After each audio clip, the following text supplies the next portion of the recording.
Hello दोस्तों, मैं senior ALP Manish Kumar Pandey आपका डीपी मनी स्टडी में हार्दिक स्वागत करता हूं।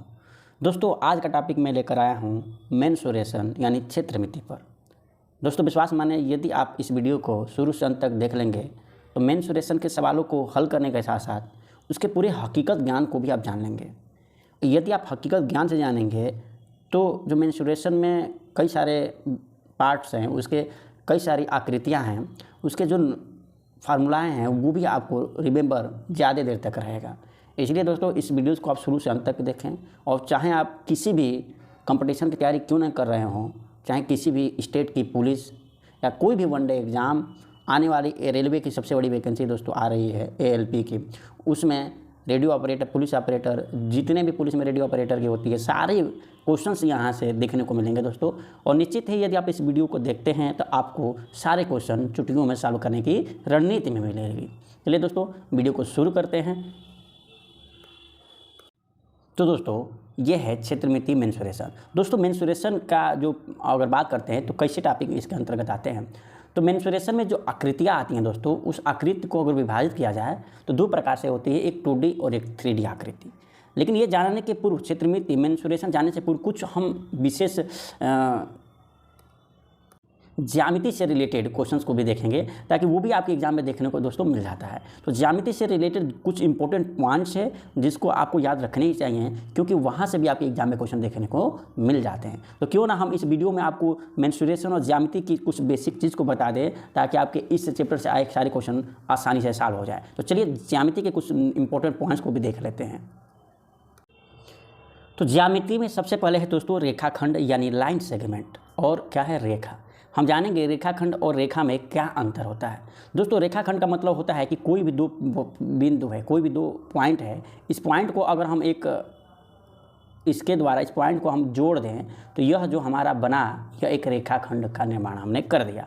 यानी कुल मिलाकर रेखाखंड की परिभाषा आप इस प्रकार दे सकते हैं कि दो बिंदु को जो एक निश्चित लंबाई की, जैसे दो बिंदु है, इस दो बिंदु को हम मिलान कर दें, वो मिलान हम एक रेखा के द्वारा ही करेंगे, तो यह जो निर्मित रेखा होगी वो रेखाखंड कहलाएगी। या इसमें क्या मतलब मैंने जो है इम्पोर्टेंट पॉइंट्स है इसमें ये है दोस्तों कि ये जो रेखा है, कोई भी, ये देखो जैसे ये रेखा है, ये रेखा है तो इसकी दो सिरा है, एक सिरा ये, एक सिरा है ये, तो ये अनंत बिंदुओं से तो मिलकर बना ही है, साथ ही इसके दो सिरा है, तो ये सिरा भी इधर की तरफ अनंत की तरफ जा रहा है और ये सिरा भी अनंत की तरफ जा रहा है। माने ये सिरा और ये सिरा किसी भी से भी बाधित नहीं है। लेकिन यहाँ पर अगर इसी रेखा के कुछ टुकड़े को यहाँ से लेकर यहाँ तक काट कर हम एक अलग रूप अगर दे दें तो ये हमारा रेखाखंड का निर्माण होता है। यानी कुल मिलाकर रेखाखंड में जो सिराएं होती हैं ए और बी, हमने माना है ये सिराएं निश्चित होती हैं, यानी ये इसके आगे नहीं बढ़ सकती, ये इसके आगे नहीं बढ़ सकती। इसको रेखाखंड कहते हैं या लाइन सेगमेंट कहते हैं।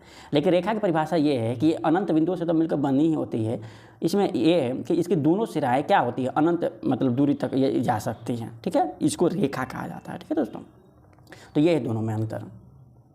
अब दोस्तों देखेंगे कि संरेख बिंदु यानी और संगामी रेखाएं यानी कोलिनियर पॉइंट्स क्या होती है, ये भी जानेंगे। संरेख बिंदु का मतलब क्या होता है। तो तीन या उससे अधिक बिंदु संरेख बिंदु कहलाते हैं यदि उनसे होकर केवल एक ही रेखा गुजरती है। तो संरेख बिंदु का मतलब ये हुआ कि कोई ऐसी तीन बिंदु जिससे हमारी कोई रेखा, एक सीधी रेखा खींची जा सके। तो ये तीनों बिंदु संरेख में तब कही जाएंगे जब एक सीधी रेखा इन तीनों को काटती हो, इन तीनों से होकर जाती हो, तो इसको हम कह सकते हैं ये संरेख हैं।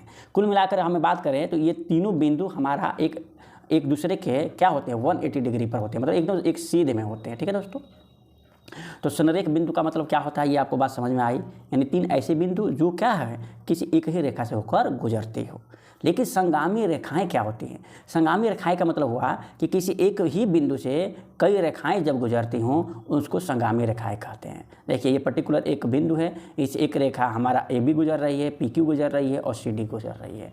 तो किसी लाइन का क्या सिंबल होता है, तो ये सिंबल होता है लाइन का, या ये सिंबल होता है, मतलब ये भी अनंत तक जा रहा है, ये भी अनंत तक जा रहा है। लेकिन रेखाखंड का सिंबल क्या होता है, तो ये होता है, इसका मतलब किसी रेखा का एक टुकड़ा। ठीक है दोस्तों, तो संरेख बिंदु का मतलब तीन ऐसे बिंदु जो एक ही रेखा से जाए। संगामी रेखाएं का मतलब कि एक ही बिंदु से कई रेखाएं जब गुजरती हों, कई रेखाएं या तीन से अधिक रेखाएं दोस्तों रेखाएं कम से कम तीन होनी चाहिए। चलिए हम नेक्स्ट देखते हैं, नेक्स्ट क्या पॉइंट्स जो है कहते हैं। नेक्स्ट पॉइंट देखते हैं दोस्तों क्या कहता है। नेक्स्ट पॉइंट है इसमें प्रतिच्छेदित रेखाएं दोस्तों, प्रतिच्छेदित रेखाएं एवं प्रतिच्छेदित बिंदु। प्रतिच्छेदित रेखाएं का मतलब होता है कि ऐसी दो रेखाएं, जैसे एक रेखा AB है और दूसरी रेखा CD है, जो एक दूसरे को काटें, तो जिस बिंदु पर काटेंगे दोस्तों उसको प्रतिच्छेदित बिंदु कहा जाता है। ये कौन सा है? ये प्रतिच्छेदित बिंदु कहलाएगा। और रेखा ABCD एक दूसरे को क्या कर रही हैं? प्रतिच्छेदित कर रही हैं इस बिंदु पर, अतः ये दोनों रेखाएं प्रतिच्छेदित रेखाएं कहलाती हैं। अब इंपॉर्टेंट लाइन समझते हैं, समांतर रेखाएं, ये आपके लिए इंपॉर्टेंट है। समांतर रेखाएं यानी पैरेलल लाइंस, यानी दो रेखाएं, कोई भी दो रेखाएं जैसे AB और PQ इस प्रकार से हों कि इन दोनों रेखाओं के बीच की जो दूरी है वो अनंत तक क्या रहे, अनंत दूरी तक ये A और B जो रेखाएं हैं कितनी भी दूरी बढ़ जाए, ये भी कितनी भी दूर जाए, लेकिन इनके बीच की दूरी क्या हो? समान हो। यानी यहाँ पर अगर बीच की दूरी तुम्हारा 3 मीटर आ रहा है तो इनकी बीच की दूरी यहाँ पे भी नापो तो 3 मीटर ही आए। तो ऐसी रेखाएं क्या कहलाती है? समांतर रेखाएं कहलाती हैं। इसकी डिफिनीशन भी दोस्तों यहाँ पर लिख दी गई है। समांतर रेखाएं एक ऐसे भी कर सकते हो कि ऐसी रेखाएं जिसको कितनी भी लंबाई तक बढ़ा दिया जाए तो वो कभी भी एक दूसरे को प्रतिच्छेदित ना करे, कभी एक दूसरे को न काटे, ऐसी रेखा समांतर रेखा कहलाती है। चलिए हम नेक्स्ट देखते हैं।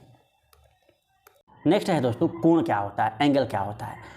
तो लिखा है कि कोई दो किरणें जिनका कोई उभयनिष्ठ बिंदु हो कोण कहलाता है। कहने का मतलब कोण का मतलब ये होता है, जैसे मान लो कोई किरण ऐसे आ रही है, एक किरण ऐसे आ रही है, तो इसका जो उभयनिष्ठ बिंदु है, ये तुम्हारा उभयनिष्ठ बिंदु है, तो ये एक दूसरे से कितने डिग्री पर गिरा हुआ है। कोण के प्रकार देखते हैं दोस्तों। न्यून कोण, न्यून कोण का मतलब वह कोण जिसका मान 90 डिग्री से क्या हो? छोटा हो। वह कोण जिसका मान क्या हो? 90 डिग्री से छोटा हो, वो न्यून कोण कहलाता है।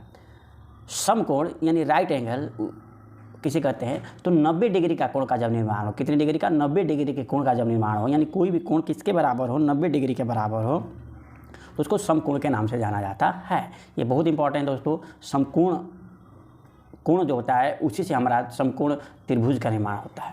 दोस्तों अधिक कोण यानी ऑब्ट्यूज एंगल, अधिक कोण किसे कहते हैं? यदि ये कोण का मान यक्ष हमारा जो कोण है ये 90 से क्या हो जाए? बड़ा हो जाए, 90 डिग्री से बड़ा हो जाए, तो उससे अधिक कोण कहते हैं। बात समझ में आई दोस्तों। न्यून कोण किसे कहते हैं? जब हमारा कोण 90 डिग्री से कम हो। समकोण किसे कहते हैं? जब कोण 90 डिग्री के बराबर हो। अधिक कोण किसे कहते हैं? जब कोण हमारा 90 डिग्री से क्या हो? बड़ा हो। और दोस्तों कोण के आधार पर त्रिभुज का भी निर्माण होता है। त्रिभुज, कोण के आधार पर त्रिभुज का भी नामकरण होता है। त्रिभुज का मतलब होता है कि वह बहुभुज जिसकी भुजाएं कितनी हो? 3 हो, तीन हो। जैसे इसी में अगर एक लाइन हम खींच दें तो ये हमारा त्रिभुज बन जाएगा। इसी में यहाँ से अगर एक लाइन खींच दें तो ये हमारा त्रिभुज बन जाएगा। और यहाँ पर जैसे ये हम लाइन खींच दें, ये हमारा लाइन, तो यहाँ पर एक त्रिभुज बन जाएगा। ठीक है दोस्तों, तो त्रिभुज क्या होता है ये बात समझ में आ गई। तो यहाँ से हम अगर त्रिभुज का निर्माण कर दें, तो यही हमारा कहलाएगा न्यून कोण त्रिभुज। ये समकोण त्रिभुज कहलाएगा, क्योंकि एक हमारा कोण क्या है? 90 डिग्री का है, और ये अधिक कोण त्रिभुज कहलाएगा। तो इसी लगे दोस्तों ये हमारा मेंसुरेशन के अंतर्गत आएगा, जो कि आपको यहाँ पर मैंने समझा दिया। चलिए अब देखते हैं आगे क्या कहता है। ध्यान रहे दोस्तों, इसी समकोण त्रिभुज पर हमारा पाइथागोरस प्रमेय लागू होता है, जो कर्ण का स्क्वायर बराबर होता है लंब का स्क्वायर प्लस आधार का स्क्वायर। इसमें 90 डिग्री के जो सामने होता है दोस्तों वो कर्ण कहलाता है। अब बाकी लंब और आधार एक दूसरे के अपोजिट होते हैं। यानी अगर इसको तुम कोण मानते हो, इसको इस एंगल को लेते हो, तो इस एंगल को लोगे तो ये तुम्हारा क्या हो जाएगा? ये तुम्हारा हो जाएगा लंब, और बाकी जो बच्चा वो आधार हो जाएगा। अगर इस एंगल को लेते हो तो इस एंगल के आधार पर जो एंगल के सामने वाला होता है वो लंब होता है, और नीचे जो बचा शेष वो आधार होगा।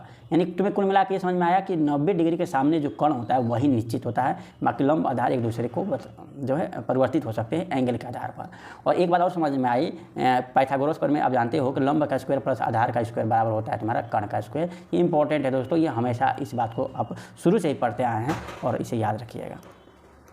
दोस्तों ये है सरल कोण यानी लीनियर एंगल। सरल कोण का मान ये होता है कि जिस कोण की माप 180 डिग्री हो उसे सरल कोण कहते हैं। यानी जिस ये हमारा 180 डिग्री है, जिस कोण का मान क्या हो?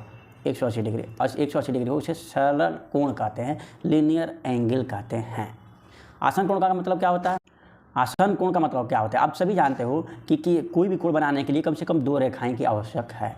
तो आसन कोण का मतलब ये हुआ कि 2 रेखाएं। मानो ये कोई 2 कोण है, तो 2 कोण हैं, कम से कम एक कोण बनाने के लिए 2 रेखाएं होती है, तो 2 कोण के लिए कम से कम कितनी रेखाएं होनी चाहिए? 2 नहीं, कम से कम नहीं 4 रेखाएं होनी चाहिए, तभी ना। लेकिन यहाँ पर देखो हम 3 ही रेखा खींचे हैं, लेकिन यहाँ भी एक एंगल बन गया और यहाँ भी एक एंगल बन गया ना। यानी तुम्हें क्या समझ में आया कि ये रेखा कॉमन तुम्हें मिली।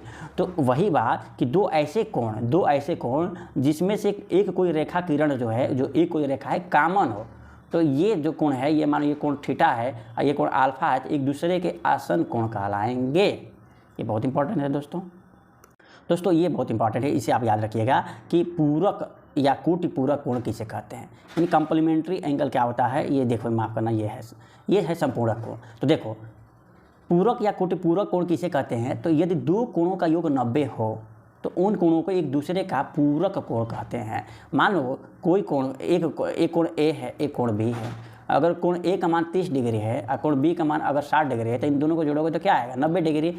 तो कोण ए और कोण बी यानी 30 डिग्री और 60 डिग्री एक दूसरे के पूरक या कोटि पूरक कोण कहलाएंगे। कभी कभी कह देता है डायरेक्ट कि ए और बी एक दूसरे के कोटि पूरक है। अगर कोण ए का मान 30 है तो कोण बी का मान याद करो। तो ये याद रखना कि कोटि पूरक या पूरक कोण का मान एक दूसरे को जो अगर जोड़ दोगे तो दो ऐसे कोण जिनका योगफल क्या हो, 90 डिग्री। वही बात संपूरक कोण की बात करें तो क्या होता है कि यदि दो कोणों का योगफल 180 हो तो उन कोणों को एक दूसरे का, माफ़ करना, ये पूरक कोण नहीं होगा दोस्तों, संपूरक कोण होगा। क्या होगा, संपूरक कोण कहलाएंगे। तो संपूरक कोण किसे कहते हैं, तो जब दो कोणों का योगफल क्या हो, 180 डिग्री हो। ये आप याद रखिएगा, इंपॉर्टेंट है। और कोटिपूरक जब दोनों एक दूसरे दो कोणों का योगफल क्या हो, 90 डिग्री हो। ये आपका लिए क्या है, इंपॉर्टेंट है। शीर्षाभिमुख कोण, शीर्षाभिमुख कोण क्या होता है, शीर्षाभिमुख कोण, तो जब दो रेखाएं एक बिंदु पर काटती हैं तो शीर्ष विमुख कोण बनता है। क्या बोला है कि जब दो रेखाएं एक बिंदु पर काटती हैं, जैसे कहने का तात्पर्य ये देखो, एक रेखा है, ये एक रेखा है, ये दो रेखाएं एक बिंदु पर काटी तो ये जो कोण बना ये शीर्षाभिमुख कोण कहलाएगा अकॉर्डिंग टू इसकी डिफिनीशन। ठीक है दोस्तों। और आमने सामने के कोण शीर्षाभिमुख कोण कहलाते हैं। ये आमने सामने का जो कोण है शीर्षाभिमुख कोण कहलाते हैं। इनकी माप बराबर होती है, माने ये एंगल और ये एंगल आपस में बराबर होंगे, ये एंगल और ये एंगल आपस में बराबर होंगे। यानी शीर्षाभिमुख कोण आपस में क्या होती हैं, बराबर होते हैं। आमने सामने का कोण, शीर्षाभिमुख में भी आमने सामने का कोण। समांतर रेखाओं व तिर्यक रेखा से बने कोण संगत कोण, एकांतर कोण, क्रमागत अंतः कोण। अब देखते हैं ये क्या कहता है। देखिए दोस्तों, ये क्या कह रहा है कि संगत कोण। संगत कोण का मतलब ये हुआ कि मानो कि कोई दो समांतर रेखाएं हैं, ये दो समांतर रेखा क्या है, ये और ये एक समांतर रेखा है। ठीक है दोस्तों। इस पर हम एक तिर्यक रेखा जो है खींच दी है। ये तिर्यक रेखा इन दोनों समांतर रेखाओं को काटती है और ये दोनों जो है समांतर रेखाएं हैं। तो इसका मतलब ये हुआ कि संगत कोण का मतलब ये हुआ कि यह कोण जिस दिशा में है, फिर ये कोण एक दूसरे के क्या है, संगत कोण है। तो ये कोण आपस में क्या होंगे, समान होंगे। वही कह रहा है संगत कोण आपस में बराबर होते हैं। ऐसे एकांतर कोण भी आपस में बराबर होते हैं। एकांतर कोण भी आपस में क्या होंगे, समान होंगे। ये हमारा शीर्षाभिमुख कोण हुआ, ये कोण और ये कोण आपस में बराबर हुआ। ठीक है दोस्तों। और ये हमारा संगत कोण होगा, ये कोण आपस में क्या हुआ, आपस में समान हुआ। ठीक है दोस्तों। तो यही बात इसमें जो है बताई जा रही है। आगे देखो, त्रिभुज के तीनों कोणों का योग 180 डिग्री होता है। ये तो आप सभी जानते ही हो, नहीं जानते हो तो जानो, त्रिभुज के तीनों कोणों का योग यानी ये और ये और ये, इन तीनों कोणों का योग जोड़ दिया जाए तो वो 180 डिग्री होता है। अब देखो आगे, रेखीय युग्म। तो एक रेखा के किसी बिंदु पर एक तरफ बने कोण का योग 180 डिग्री होता है।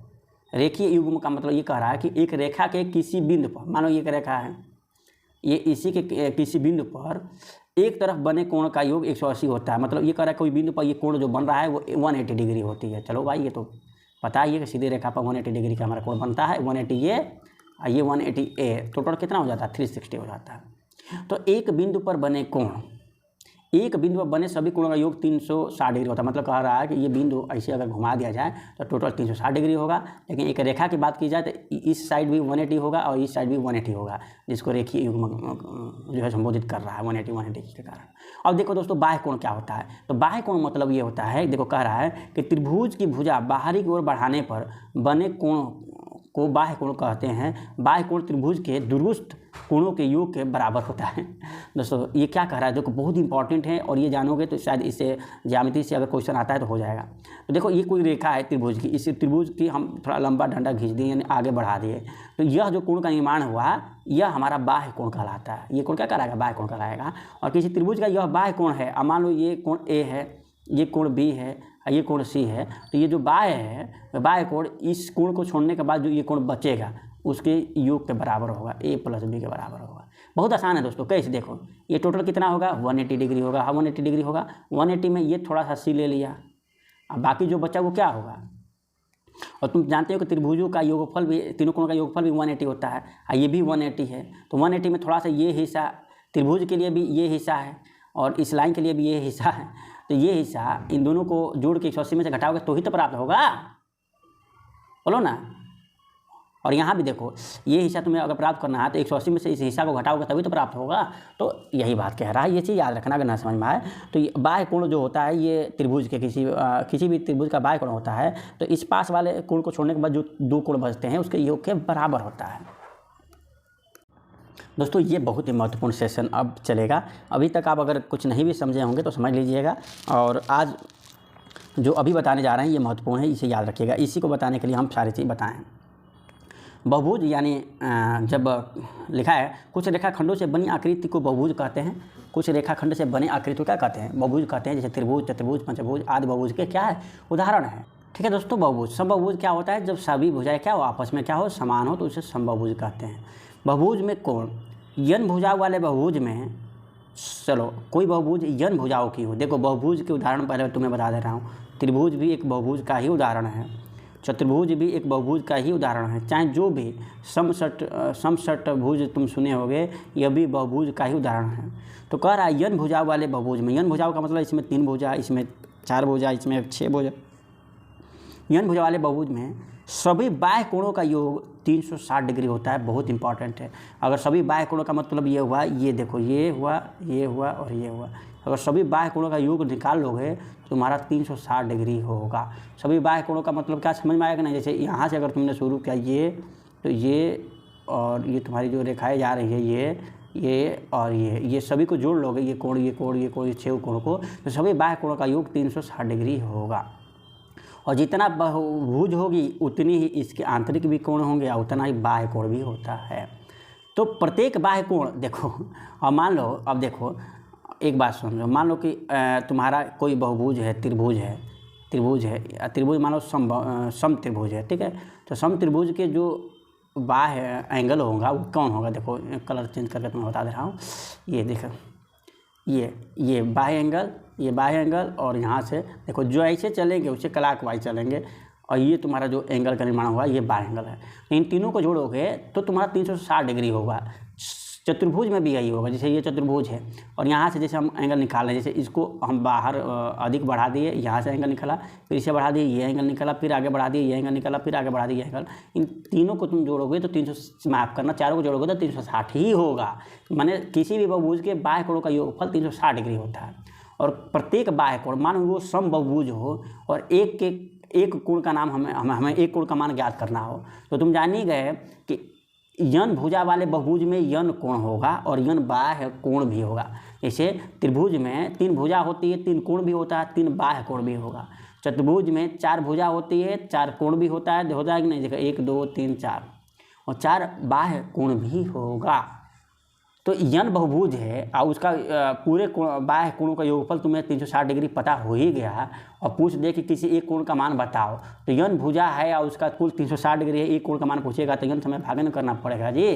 तो यन से भाग करेंगे तो प्रत्येक कोण माने एक कोण का मान निकल जाएगा। लेकिन किस केस में सम बहुभुज रहेगा तभी ये क्वेश्चन तुमसे पूछता है। और आगे देखो, प्रत्येक अंतःकोण का मतलब देखो, अब देखो प्रत्येक अंतःकोण का मतलब क्या कहा, इसी देखो समबहुभुज की बात कर रहा है। समबहुभुज के बाह्य कोण 360 बटा यन हुआ, और प्रत्येक अंतःकोण मतलब देखो, अब तुम समझो यहाँ से, जैसे मान लो ये तुम्हारा क्या हुआ, एक चतुर्भुज, चाहे तुम आयत जो मानना है वो मान लो, ये तुम्हारा है, ठीक है दोस्तों। तो अगर इसका बाह्य कोण तुम निकालना चाहते हो कि इसका बाह्य कोण क्या होगा, तो तुम्हारा बाह्य कोण निकालना है, तो मान लो कि तुम इस दिशा की तरफ या किसी एक दिशा की तरफ बढ़ो। मान लो कि तुम चाहते हो कि ये भुजा ऐसे बढ़ा दे, ये जो भुजा है ये बढ़ा दे, तो इसके लिए पेन अलग चूज कर लेते हैं। जैसे मान लो ये तुम भुजा को तुम चाहते हो बढ़ा दे, ये वाला तुम चाहते हो बढ़ा दे, ये बढ़ गया, ठीक है। तो ये तुम्हारा बढ़ गया, ठीक है दोस्तों, बढ़ गया। और यहाँ से ये तुम्हारा बढ़ गया, यहाँ से तुम्हारा ये बढ़ गया, और यहाँ ठीक है ना, फिर ये तुम्हारा बढ़ गया। तो ये तुम्हारा जो कोण होगा, ये कोण, ये बाह्य कोण कहलाएगा, ये बाह्य कोण कहलाएगा, ये बाह्य कोण कहलाएगा। तो किसी भी बहुभुज के चारों जो बाह्य कोण होता है, उस बाह्य कोणों का योगफल 360 नियत होता है हर एक बहुभुज के, चाहे समबाहु, चाहे त्रिभुज हो, चाहे चतुर्भुज हो, चाहे कुछ भी। अगर किसी एक कोण का मान अगर पता करेगा, मान लो कि यन भुजा है तो यन तुम्हारा कोण भी होगा, तो एक कोण का मान कहेगा तो क्या करोगे, 360 में यन से भाग कर दोगे, निकल जाएगा। और यहाँ से अगर तुम ध्यान दो कि इस कोण के बारे में अगर तुम सोचो, ये कोण देखो, ये यहाँ से लेकर यहाँ तक कोण कुल कितना होता है, 180 डिग्री होता है कि नहीं, 180 डिग्री होता है। और तुम्हारा ये कोण तुम्हारा क्या हो गया, ये कोण तुम्हारा बाह्य कोण, ये तुम्हारा अंतः कोण। यानी तुम्हें एक बात समझ में आ जाएगा, एक किसी भी बहुभुज का अंतः कोण प्लस बाह्य कोण जो होगा वो 180 डिग्री होगा कि नहीं, 180 डिग्री होगा। अगर तुम बाह्य कोण का मान पता कर लिए, होगा ना 180 डिग्री, बोलो अंतः कोण, देखो ये अंतः कोण, ये बाह्य कोण, तो किसी भी बहुभुज के अंतः कोण प्लस बाह्य कोण का योगफल 180 होता है। तो अगर तुम्हारा बाह्य कोण पता हो गया, बाह्य कोण क्या पता हो गया, कैसे पता चलोगे, तो 360 बटा यन से पता कर लोगे बाह्य कोण। तो ये तुम्हारा बाह्य कोण का जगह पर तुम रख दोगे क्या, 360 बटा यन बाह्य कोण, तो अंतः कोण नहीं निकल जाएगा, क्योंकि मैंने क्या बताया कि अंतः कोण प्लस बाह्य कोण बराबर तुम्हारा होता है 180 डिग्री होता है। तो अंतः कोण प्लस बाह्य कोण बराबर होता है 180 डिग्री। बाह्य कोण की जगह पर तुम्हें क्या आया, 360 बटा यन हुआ, तो क्या हो जाएगा 180 माइनस 360 बटा यन हो जाएगा कि नहीं, अंतः कोण बराबर वही लिखा है। देखो प्रत्येक अंतः कोण बराबर क्या कहा है, 180 माइनस 360 बटा यन। कैसे निकाला अभी मैंने तुम्हें बता दिया, या इसी में से देखो, इसी में से तुम क्या कामन कर लो, इसी में से तुम जो है 180 कामन कर लो। 180 अगर इसी में से कामन कर लोगे, मान लो 180 तुम कामन कर लोगे तो क्या बचेगा, यहाँ बचेगा नहीं 180 कामन करोगे तो हाँ यहाँ बचेगा 1 माइनस 2, नहीं कहाँ गड़बड़ कर रहे हैं दोस्तों, 1 माइनस 2 नहीं बचेगा, हाँ 2 बटा यन बचेगा, 1 माइनस 2 बटा यन बचेगा ना। यहाँ पर यन अगर एलसीएम ले लोगे तो यहाँ तो क्या हो जाएगा 180 यन, यहाँ एलसीएम ले लोगे तो क्या हो जाएगा तुम्हारा यन माइनस 2 बटा यन इंटू 180। तो वही लिखा है यन माइनस 2 बटा यन इंटू 180 डिग्री प्रत्येक अंतः कोण। तो प्रत्येक अंतः कोण तुम्हारा क्या निकल गया, यहाँ से प्रत्येक अंतः कोण क्या निकला तुम्हारा यन माइनस 2 बटा यन इंटू 180 निकला ना, वही बात लिखा है। प्रत्येक अंतः कोण का मान क्या होता है, तो यहाँ से यन माइनस 2 बटा यन इंटू 180, यहाँ यन का मान रखोगे तुम्हारा प्रत्येक अंतः कोण निकलेगा। लेकिन समबहुभुज के लिए ये सारी चीज़ है। या तुम अगर तुम्हें ये सब नहीं पापड़ बेलना है तो तुम बाह्य कोण निकाल दो, 360 प्रत्येक बाह्य कोण निकाल लो 360 बटा यन से। और तुम जानते हो कि अंतः कोण प्लस बाह्य कोण बराबर होता है 180 डिग्री, तो 180 में से घटा दो, ये भी तुम्हारा उत्तर हो जाएगा। या यहाँ से रट्टा मार लो यन माइनस 2 बटा यन, ये जानने से बढ़िया है कि यहाँ से निकाल लो। अंतः कोणों का योगफल, ये देखो ये कुल यन प्रत्येक कोण का मान है यन माइनस 2 बटा यन इंटू 180 प्रत्येक कोण का मान, और उसमें कितने भुजा है, यन भुजा है, और कुल भुजाओं का योगफल पूछेगा तो ये एक कोण का मान ये है, तो यन भुजाओं का मान अगर पूछेगा कि यन कोणों का मान बताओ तो यन से गुणा ही तो करना पड़ेगा। यन से यहाँ पर तुम गुणा करोगे तो क्या हो जाएगा दोस्तों, यन से गुणा करोगे तो यहाँ से यन तुम्हारा क्या होगा, कट जाएगा। यानी प्रत्येक समबहुभुज के प्रत्येक कोणों का योगफल क्या हो जाएगा, यन माइनस 2 इंटू 180, तो वही लिखा है। अतः अंतः कोणों का योग क्या लिखा है, अंतः कोणों का योग बराबर हो गया n माइनस 2 इंटू 180 डिग्री। ये बहुत ही इंपॉर्टेंट है दोस्तों, पूरी चीज़ में ये जरूर याद रखना कि किसी बहुभुज के अंतः कोणों का योगफल ज्ञात करना हो तो n माइनस 2 इंटू 180 डिग्री कर देंगे तो अंतः कोणों का योगफल निकल जाएगा। जैसे किसी त्रिभुज के अगर अंतः कोणों का योगफल यानी अंदर के कोणों का योगफल ज्ञात करो तो क्या होगा, तो किसी त्रिभुज में यन का मान क्या होगा, भुजाओं की संख्या 3 होगी, 3 यहाँ रख दो, यहाँ 3 रखोगे तो क्या होगा, तुम्हें बताओ 3 रखोगे तो 3 में से 2 जाएगा क्या होगा 1 में 180 से गुणा करोगे तो 180 होगा। यानी त्रिभुज के तीनों कोणों का योगफल 180 है, हाँ 180 होता भी है, यहाँ से तुमने प्रूफ भी कर दिया। अगर चतुर्भुज की बात करते हैं तो यन का मान क्या आ जाता है तुम्हारा 4 आता, यहाँ पर 4 रखोगे, 4 में से 2 जाएगा क्या होगा 2 होगा, हाँ 2 में 180 से गुणा करोगे तो 360। यानी चतुर्भुज के चारों कोणों का योगफल क्या होता है 360। क्यों होता है ये तुम प्रूव कर रहे हो, ठीक है ना दोस्तों। वैसे पंचबहुभुज के अंतः कोण का योगफल कितना होता है, कभी कभी पूछ जाता है षटभुज के अंतः कोणों का योगफल क्या होता है, तो क्या यही फॉर्मूला रखा हो 6 माइनस 2 इंटू 180, यहाँ से कैलकुलेट कर लो। और किसी एक भुजा का मान पूछे तो ये कुल भुजा का योगफल है, और एक भुजा का एक कोण का मान पूछे तो यन यानी भुजाओं की संख्या से भाग कर दो, ये तुम्हारा दोस्तों तरीका है। चलो अब देखो इसी में अब नेक्स्ट आगे पॉइंट क्या कहता है, कहता है कि जैसे समबाहु पंचभुज, समबाहु यानी समबाहु पंचभुज यानी समपंचभुज का प्रत्येक बाह्य कोण समपंचभुज का प्रत्येक बाह्य कोण अगर तुम्हें निकालना हो तो तुम जानते हो प्रत्येक बाह्य कोण का योगफल 360 होता है। पंचभुज है तो 5 से भाग कर दो, या यहाँ से सूत्र के द्वारा कर लो, ये भी ज्ञात होगा। तथा पंचभुज के प्रत्येक अंतः कोण निकालना हो तो ये फार्मूला तुम्हें बताए हैं। क्या बताए हैं? यन माइनस, देखो यहाँ फार्मूला तुम्हें बताए ना, प्रत्येक अंतः कोण n-2 बटा यन इंटू 180। यहाँ से भी ज्ञात कर लो। देखिए जैसे भुजाओं की संख्या 5 है, 5 में से 2 गया बटा 5 इंटू 180 करोगे तो यहाँ से तुम्हारा 108 डिग्री आ गया। या मेरे द्वारा करो, देखो कह रहा है कि समपंचभुज के प्रत्येक अंतः कोण माने एक कोण का मान पूछ रहा है। प्रत्येक अंतः कोण का मतलब एक कोण का मान पूछ रहा है। तो सबसे पहले तुम बाह्य कोण का मान ज्ञात करो। बाह्य कोण का मान कैसे ज्ञात करोगे? तो 360 में 5 से भाग करोगे, क्या आएगा तुम्हारा? 72 डिग्री आएगा। बाह्य कोण का मान 72 हो गया। तुम्हें मैंने बताया था कि अंतः कोण प्लस बाह्य कोण बराबर क्या होता है? 180 डिग्री होता है, बताया था। तो बाह्य कोण का मान तुम्हें पता चला गया, अंतः कोण प्लस बाह्य कोण बराबर 180 डिग्री। तो बाह्य कोण का मान पता चला गया, तो 180 में से बाह्य कोण का मान घटा दोगे तो तुम्हें नहीं प्राप्त हो जाएगा अंतः कोण। हाँ भैया 108 डिग्री, ऐसे भी ज्ञात कर सकते हो। तो एक चीज़ ये ज्ञात करो बाह्य कोण, और तुम पूरा चीज़ तुम याद कर सकते हो। और एक ये भी याद करो कि अंतः कोण का योगफल कितना होता है, तो n-2 इंटू 180। अगर कभी भूल जाओ तो ये तुम्हारा फार्मूला पता होगा, भुजा की संख्या पता होगा, तो अंतः कोणों का योगफल ज्ञात कर लोगे। दोस्तों ज्यामिति में से ये आपके लिए बहुत इंपॉर्टेंट था और यहाँ से क्वेश्चन डेफिनेटली एग्जाम में देखने को मिलते हैं। अब हम पूर्ण रूप से चालू करेंगे मेंसुरेशन। दोस्तों देखते हैं मेंसुरेशन, आज हम समझते हैं। दोस्तों मेंसुरेशन का मतलब होता है कि जो हम ज्यामिति में आकृतियाँ पढ़ते हैं उस आकृति से रिलेटेड जो क्वेश्चंस हैं वो कैसे होते हैं ये समझो। मेंसुरेशन का मतलब क्षेत्रमिति, माने जिसका हम क्षेत्रफल ज्ञात कर सके, यानी जो स्थान गिरता हो, ऐसी आकृति जो स्थान गिरती हो जिसका क्षेत्रफल हम ज्ञात करते हैं, ऐसी आकृति को हम मेंसुरेशन के अंतर्गत रखते हैं। और बात करते हैं क्षेत्रमिति या मेंसुरेशन को, तो इसमें कुल 2 प्रकार की आकृति आती है, एक 2D एक 3D। 2D बोले तो 2 डायमेंशनल और 3D बोले तो 3 डायमेंशनल। 3 डायमेंशनल का मतलब होता है कि जिसको हम पकड़ सकते हैं, 2 डायमेंशनल का मतलब होता है जिसे हम पकड़ नहीं सकते। जैसे आगे देखो इसी में लिखा है, ऐसी आकृति जिसे बनाने हेतु केवल 2 दिशा का ही आवश्यकता पड़ता है। 2 दिशा का मतलब जैसे ऊपर और नीचे, ऊपर और नीचे, या दाएँ से बाएँ और ऊपर नीचे, 2 दिशा की ज़रूरत पड़ती है। इसमें मैंने याद रखना दोस्तों कि 2D में इसमें क्षेत्रफल और परिमाप से प्रश्न बनते हैं। यानी दोस्तों मैंने ये क्लियर कर दिया कि 2D के जितने भी फिगर होंगे उसमें मेंसुरेशन के अंतर्गत या तो क्षेत्रफल से क्वेश्चन बनेगा या तो परिमाप से बनेगा।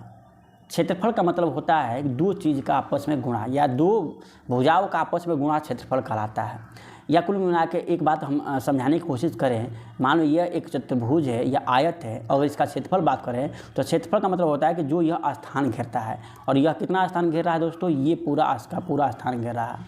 अगर बात करें इसकी लंबाई यल है और इसकी चौड़ाई b है, तो यल लंबाई ये यहाँ से लेकर यल लंबाई कहाँ से कहाँ तक है? ये यल लंबाई तुम्हारा कहाँ से कहाँ तक है? तुम्हारा b चौड़ाई तक है। यल लंबाई कहाँ से कहाँ तक है? यहाँ तक, यहाँ से लेकर यहाँ तक यल लंबाई है ना। तो यहाँ से लेकर यहाँ तक है और किसी एक क्षेत्र का नाम तुम्हारा यल हो गया, तो टोटल हमें ज्ञात करना है तो यल इंटू बी ही तो करना पड़ेगा दोस्तों। इसीलिए क्षेत्रफल एरिया ज्ञात करने के लिए हम क्या करते हैं? यल इंटू बी करते हैं, क्योंकि एक चीज़ का मान तुम्हारा यल हो गया, हमें टोटल यहाँ से ये यल कहाँ से कहाँ तक गया है? यहाँ से लेकर यहाँ तक गया है, हमें टोटल ज्ञात करना है तो यल इंटू बी करना पड़ेगा। यानी याद रखना क्षेत्रफल माने 2 राशियों का आपस में गुणा। जब 2 राशियों का आपस में गुणा होता है तो वो क्षेत्रफल ज्ञात होता है। क्षेत्रफल यानी जो हमें स्थान घेरा रहता है वो एरिया हमें निकल कर आती है। और परिमाप का मतलब होता है दोस्तों कि कोई भी आकृति हो, उस आकृति के हम चारों तरफ उसके किसी भी आकृति के हम क्या चारों तरफ हम चल देंगे, या चारों तरफ हम जो चलेंगे वो हमारा क्या कहलाएगा? परिमाप कहलाएगा। बात समझ में आया कि नहीं आया? हमें लगता है कि बात आपको समझ में आ गई होगी। जैसे ये आखिरी चतुर्भुज है, इस चतुर्भुज के चारों तरफ तुम चल दो, चलने के बाद जो तुम दूरी तय की हो उसे परिमाप कहेंगे। यानी परिमाप में केवल सभी दिशाओं में हमें चल देना रहता है, वो भी किनारे किनारे, और जो दूरी तय करते हैं वो परिमाप कहलाता है। तो दोस्तों 2D आकृति के अंतर्गत कौन कौन सी मेन आकृति आती है? तो त्रिभुज आएगा, चतुर्भुज आएगा, वृत्त आएगा। ये 3 आकृति जिससे आपके क्वेश्चन बनेंगे, बहुत विस्तार से बताए जाएंगे। त्रिभुज, चतुर्भुज और वृत्त ये 2D के अंतर्गत आता है। क्या मैं इसे पकड़ सकते हैं? नहीं दोस्तों, ये फिगर में बनाया जा सकता है, पकड़ा नहीं जा सकता है।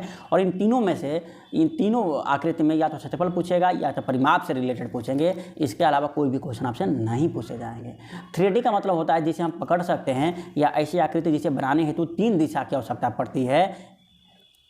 3 दिशा की आवश्यकता करने का मतलब क्या हुआ कि जैसे ये हम कोई आकृति बनाए हैं तो ये आकृति हमारी 2 दिशाओं से रिप्रेजेंट हो रही है, एक दाएं से बाएं, एक ऊपर से नीचे। 2 दिशा का प्रयोग करना पड़ रहा है ना। लेकिन अगर तीसरा दिशा का भी प्रयोग करना पड़ जाए, जैसे तुम ले लो घनाभ को, ये अगर इसी को घनाभ अगर तुम बनाना चाहोगे तो क्या करोगे? अगर इसको घनाभ तुम बनाना चाहोगे तो क्या करना पड़ेगा? कुछ नहीं करना पड़ेगा, बल्कि ये सब करने पड़ेंगे ना दोस्तों। तो ये क्या होगा, इसमें ऊंचाई भी आ जाएगी, एक तीसरा टर्म भी जुड़ जाएगा, यानी तीसरा दिशा भी की ज़रूरत भी पड़ेगी। और इस घनाभ फनाभ चाहे जो भी हो, इसको तुम आसानी से पकड़ भी सकते हो, इसको आसानी से पकड़ सकते हैं। इसको बनाने के लिए कम से कम 3 दिशा, यानी तुम्हें इसके लिए 2 अक्ष की ज़रूरत पड़ती है 2D में। कौन कौन अक्ष? एक एक्स अक्ष, एक वाई अक्ष। लेकिन अगर 3D में बात करेंगे तो 3D में जब घुसेंगे तो एक तीसरा अक्ष, एक्स अक्ष और वाई अक्ष के अलावा एक तीसरा अक्ष हमें जेड अक्ष की ज़रूरत पड़ती है, वो 3D डायमेंशन के अंतर्गत आती है। मज़े की बात है, प्रश्न ये है कि क्वेश्चन कैसे आते हैं, तो 3D के अंतर्गत या तो क्षेत्रफल से रिलेटेड क्वेश्चन पूछता है या तो आयतन से रिलेटेड क्वेश्चन पूछता है। यानी इसमें परिमाप से कोई क्वेश्चन नहीं पूछता है, या तो क्षेत्रफल पूछेगा या तो आयतन पूछेगा किसी भी आकृति की। जैसे इसके अंतर्गत कौन सी आकृति आती है? घन यानी क्यूब आता है, बेलन नहीं क्यूबाइड यानी घनाभ आता है, बेलन यानी सिलेंडर, शंकु यानी कोण आता है, ठोस गोला यानी सॉलिड स्फीयर आती है। ये सारी आकृति हमारा 3D आता है। इसके अंतर्गत क्षेत्रफल और आयतन हम पढ़ेंगे। क्षेत्रफल के अंतर्गत दोस्तों 3D में क्षेत्रफल 2 पार्टों में बांटा गया है। क्षेत्रफल कितने पार्टों में बांटा गया? 2। एक वक्रीय क्षेत्रफल जिसको कहते हैं वक्री पृष्ठ या वक्र पृष्ठ कहते हैं, एक वक्रीय क्षेत्रफल जिसको वक्र पृष्ठ कहते हैं, एक होता है संपूर्ण क्षेत्रफल। संपूर्ण क्षेत्रफल याद रखना, 2 प्रकार के क्षेत्रफल इस आकृति में आता है, एक वक्र पृष्ठ, एक संपूर्ण पृष्ठ। तो वक्र पृष्ठ और संपूर्ण पृष्ठ, वक्र पृष्ठ का मतलब होता है जैसे ये घनाभ हुआ, जैसे घनाभ के चारों तरफ घूमने के बाद जो पृष्ठ का प्रयोग किया है हमने, जो पृष्ठ आया है उसका क्षेत्रफल, जैसे इसका क्षेत्रफल, इधर वाला का क्षेत्रफल, नीचे वाला का क्षेत्रफल, ये वक्र पृष्ठ आएगा। संपूर्ण पृष्ठ में क्या हो जाएगा दोस्तों? संपूर्ण पृष्ठ में ये वक्र पृष्ठ तो आएगा ही, चारों दिशा वाला आएगी, ऊपर और नीचे वाला भी आ जाएगा, ये संपूर्ण पृष्ठ के अंतर्गत आ जाएगा। मानो अभी भी तुम्हें नहीं समझ में आया तो देखो अब समझ में आएगा। ये जैसे एक बेलन है, बेलन की आकृति कैसी होती है? तो ऐसी होती है। इस बेलन में वक्र पृष्ठ का मतलब क्या हुआ? इस बेलन में तुम्हारा वक्र पृष्ठ का मतलब क्या हुआ? इस बेलन में, रुको 1 मिनट, पेन का कलर चेंज कर ले। इस बेलन में वक्र पृष्ठ का मतलब ये हुआ कि तुम यहाँ से लेकर यहाँ तक घूमने हुए और जो तुम ये पृष्ठीय क्षेत्रफल लोगे, ये पूरी पृष्ठीय क्षेत्रफल, ये तुम्हारा वक्र पृष्ठ कहलाएगा। ठीक है। और संपूर्ण पृष्ठ का अंतर्गत क्या होगा? तो देखो इस वक्र पृष्ठ में ये तुम्हारा एक वृत्त के अनुमान 2 तुम्हें दिखाई दे रहा है। अगर इसका भी क्षेत्रफल तुम जोड़ दोगे तो संपूर्ण क्षेत्रफल के अंतर्गत आएगा, संपूर्ण पृष्ठ के क्षेत्रफल के अंतर्गत आएगा। तो हमें विश्वास है कि ये बात तुम समझ रहे होगे। और या तो आयतन से रिलेटेड, आयतन क्या होता है? तो आयतन का मतलब होता है, देखो ये वक्र पृष्ठ, ये तुम जो क्षेत्रफल तुम निकाल लिए, जैसे देखो आयतन का मतलब बताते हैं, चलो इससे पहले हटाते हैं फिर बताते हैं। जैसे मान लो कि तुम्हारा एक सिलेंडर है दोस्तों, ठीक है, सिलेंडर है। इस सिलेंडर का इस एरिया का तुम्हारा क्षेत्रफल मान लो πr² है। इस वृत्त का क्षेत्रफल दोस्तों πr² होता है। और यह πr² कहाँ तक गया है, माने कितने मटेरियल से मिलकर बना है? तो ये πr² तुम्हें यहाँ तक गया, यानी ये ऊंचाई तक गया। एक्चुअल में हम अगर अच्छे से समझें तो इस प्रकार से हम बनाते हैं क्या, तुम्हारा बेलन, ये बेलन है तुम्हारा, ठीक है दोस्तों। तो हम इसका क्षेत्रफल देखेंगे तो हमारा πr² आएगा। लेकिन ये πr² किस ऊंचाई तक गया है दोस्तों? ये πr² यहाँ इसका क्षेत्रफल होगा। हम पूछे कि ये कुल कितने मटेरियल से मिलकर बना है, तो ये क्षेत्रफल तुम्हारा πr² हो गया। लेकिन ये कहाँ तक गया है दोस्तों? इस ऊंचाई तक गया, यह ऊंचाई तक गया। मान लो कि यहाँ से यहाँ तक इसका माप यह ऊंचाई है, तो ये क्षेत्रफल तुम्हारा कहाँ से कहाँ तक गया है? ऐसा क्षेत्रफल तुम्हारा यह ऊंचाई तक गया है। तो टोटल ज्ञात करने के लिए हमें क्या करना पड़ेगा? किसी एक पर्टिकुलर क्षेत्र का क्षेत्रफल ये है, ऐसा ही यह ऊंचाई तक गया है, अगर ये ज्ञात करना है तो ये इंटू ये करना पड़ेगा कि नहीं, यानी πr² इंटू यह करना पड़ेगा ना। तो यानी क्यों करना पड़ रहा है? क्योंकि हमें टोटल मटेरियल का माप ज्ञात करना है कि कुल कितने मटेरियल लगे हैं इसमें। तो कुल मटेरियल कितने लगे हैं यह ज्ञात करने के लिए हम आयतन ज्ञात करते हैं। इसमें तीनों दिशाओं का प्रयोग करना पड़ता है, यानी क्षेत्रफल, यह क्षेत्रफल कहाँ तक गया है, यह ऊंचाई तक गया है। तो कुल मटेरियल हमारा कितना लगा है इसमें? πr² इंटू यच लगा है मटेरियल। ये हमें आयतन ये हमें बताता है। देखो दोस्तों मोटा मोटी चीज़ बताया जा रहा है जो हकीकत ज्ञान को बता रहा है। और दोस्तों देखो कितने विस्तार से मैंने इससे बताया है कि mensuration formula for 2D dimension में जो मेंसुरेशन के फार्मूला होता है दोस्तों, आज हम पूरे मेंसुरेशन के फार्मूले को बता देंगे और कभी नेक्स्ट समय में इससे रिलेटेड क्वेश्चंस भी हम सॉल्व करेंगे। लेकिन जो विद्यार्थी इस पूरे सेशन को समझ लेगा वो क्वेश्चन को चुटकियों में कर लेगा। तो देखो 2D आकृति में या द्विमीय आकृति में क्या परिमाप और क्षेत्रफल से रिलेटेड ही क्वेश्चन पूछेंगे, या तो पेरीमीटर पूछेगा या तो एरिया पूछेगा। इसमें कौन कौन से होता है, त्रिभुज होता है, चतुर्भुज होता है, वृत्त होता है। त्रिभुज के अंतर्गत हम क्या क्या पढ़ेंगे, समबाहु त्रिभुज पढ़ेंगे, समद्विबाहु पढ़ेंगे, विषमबाहु पढ़ेंगे, समकोण पढ़ेंगे। लेकिन मेंसुरेशन के अंतर्गत जो आएगा उससे रिलेटेड, यानी या तो परिमाप इसके बारे में पढ़ेंगे या तो क्षेत्रफल पढ़ेंगे। अब परिमाप का मतलब पूछेगा, चाहे कोई भी त्रिभुज हो दोस्तों, परिमाप पूछे तो क्या करो, तीनों दिशाओं में चल जो, वो तुम्हारा परिमाप होगा। चतुर्भुज में परिमाप पूछे तो चारों तरफ चल दो, जो दूरी तय किए हो चतुर्भुज का परिमाप हो गया। वृत्त का मतलब क्या, चारों तरफ तुम घूम जाओ और जो तुम दूरी तय किए हो ये तुम्हारा वृत्त हो गया। इसका क्या होता है, 2πr होता है ना। तो ये तुम्हारा हो गया परिमाप।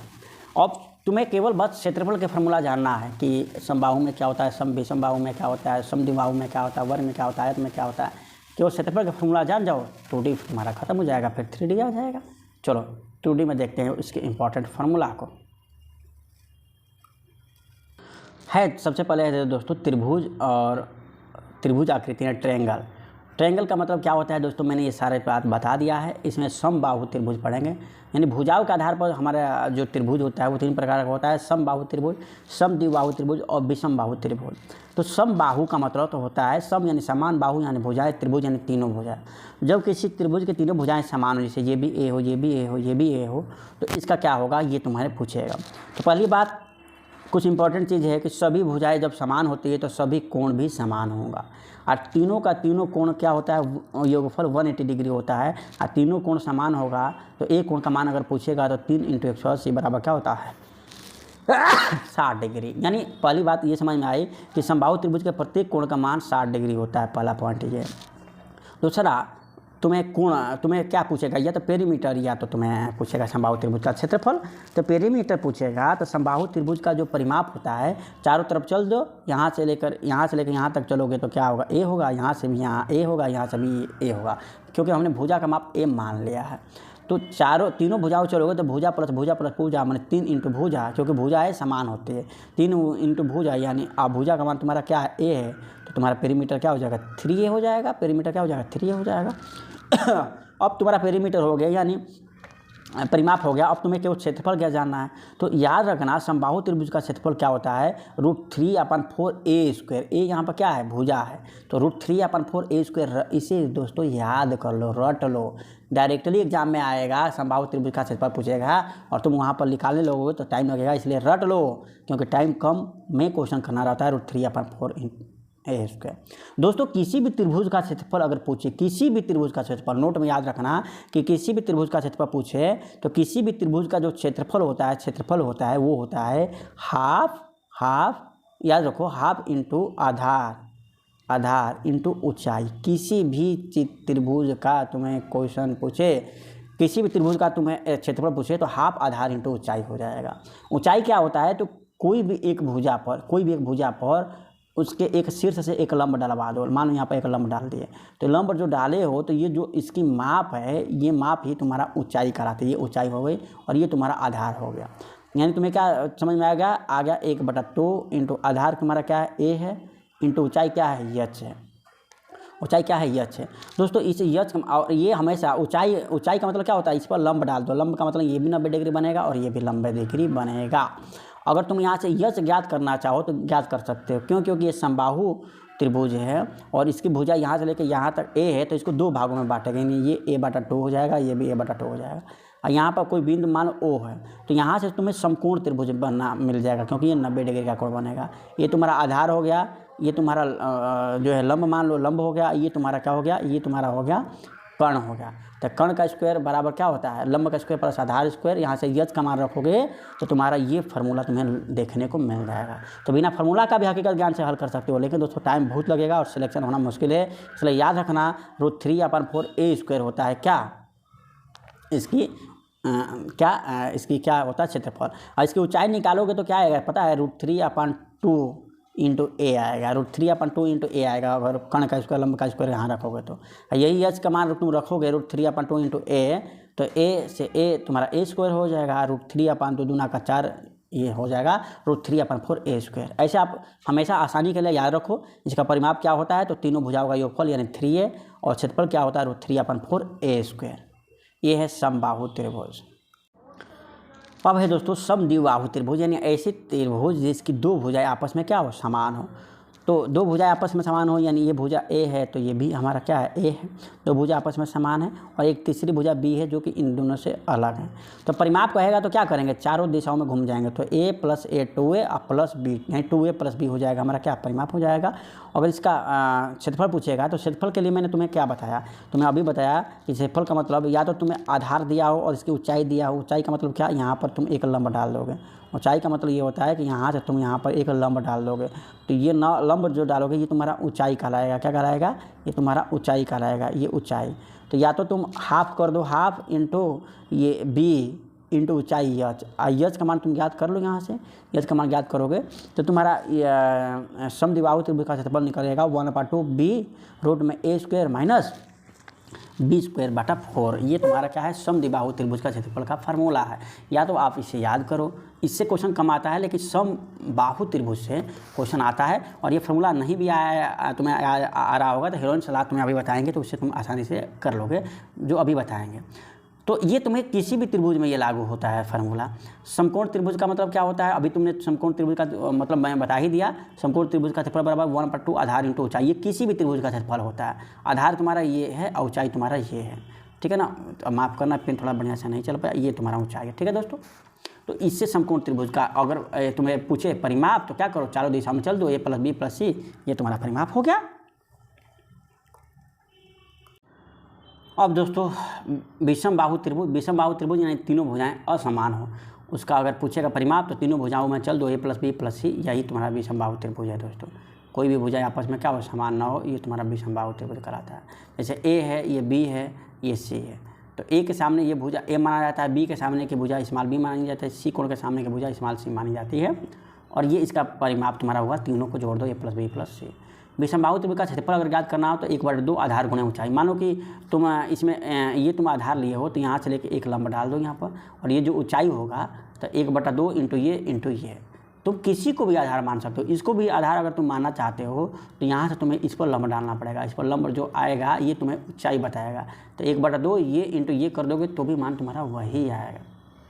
तो या तो ये फार्मूला तुम कहीं से ऊंचाई निकाल लो तो ये फार्मूला लगा लो, और नहीं निकाल पाओ तो हीरोइन सलाह आता है। विषमबाहु त्रिभुज का क्षेत्रफल का हीरोइन सलाह क्या होता है, हीरोइन सलाह होता है रूट में यस, ब्रैकेट में यस माइनस ए, दूसरे ब्रैकेट में यस माइनस बी, तीसरे ब्रैकेट में एस माइनस सी। ये तुम्हारा होता है हीरोइन सलाह के आधार पर क्षेत्रफल ज्ञात करना। और यस का मान तुम्हें कहाँ से मिलेगा, तो जो पेरीमीटर है उस पेरीमीटर का आधा जो होता है वो तुम्हारा यस का मान कहलाता है। ये तीनों भुजाओं का मान अगर दिया हो तो ये फॉर्मूला तुम आसानी से लगा लोगे, तो तुम्हारा क्षेत्रफल ज्ञात हो जाएगा। यानी किसी भी त्रिभुज का क्षेत्रफल ज्ञात करने के लिए इसका प्रयोग हम करते हैं, हीरोइन सलाह का, किसी भी त्रिभुज का क्षेत्रफल ज्ञात करने के लिए। तो दोस्तों त्रिभुज हो गया। अब हम देखते हैं चतुर्भुज के बारे में। चतुर्भुज यानी जिसकी चार भुजाएं हों और 4 कोण हो, अंतः कोणों का योगफल 360 डिग्री होता है। चतुर्भुज के कई प्रकार होते हैं, जैसे वर्ग किसे कहते हैं, तो वर्ग की परिभाषा दोस्तों याद रखना कि वर्ग एक समांतर चतुर्भुज है। वर्ग क्या है, एक समांतर चतुर्भुज है जिसमें कि चारों भुजाएं समान होती है। चारों भुजाएं क्या होती है, समान होती हैं, अर्थात चारों भुजाएं की लंबाई बराबर होती है। साथ ही वर्ग में प्रत्येक शीर्ष कोण 90 डिग्री का होता है। वर्ग की क्या परिभाषा होती है कि चारों भुजाएं समान हो, साथ में प्रत्येक कोण 90 डिग्री का हो। वर्ग का क्षेत्रफल बराबर क्या होता है, भुजा का स्क्वायर होगा ही। क्यों, किसी का भी क्षेत्रफल यानी लंबाई गुना चौड़ाई, यानी ये इंटू ये दोनों आपस में बराबर है, ए इंटू ए, तो क्या हो जाएगा, ए का स्क्वायर ही हो जाएगा। वर्ग का क्षेत्रफल होता है तुम्हारा भुजा का स्क्वायर। आयत किसे कहते हैं दोस्तों, आयत एक समांतर चतुर्भुज है। आयत भी एक समांतर चतुर्भुज है, ठीक है। आयत एक समांतर चतुर्भुज है जिसमें कि आमने सामने की भुजाएं बराबर यानी समांतर होती है। साथ ही आयत के प्रत्येक कोण 90 डिग्री का होता है। दोस्तों ये भी एक समांतर त्रिभुज है, प्रत्येक कोण 90 डिग्री का भी होता है इसमें, लेकिन प्रत्येक भुजाएं समान नहीं होती है, बल्कि आमने सामने की भुजा समान होती है। ए समान है, बी समान है। तो आयत का क्षेत्रफल बराबर क्या होता है, लंबाई गुणे चौड़ाई, यानी ए इंटू बी या यल इंटू बी।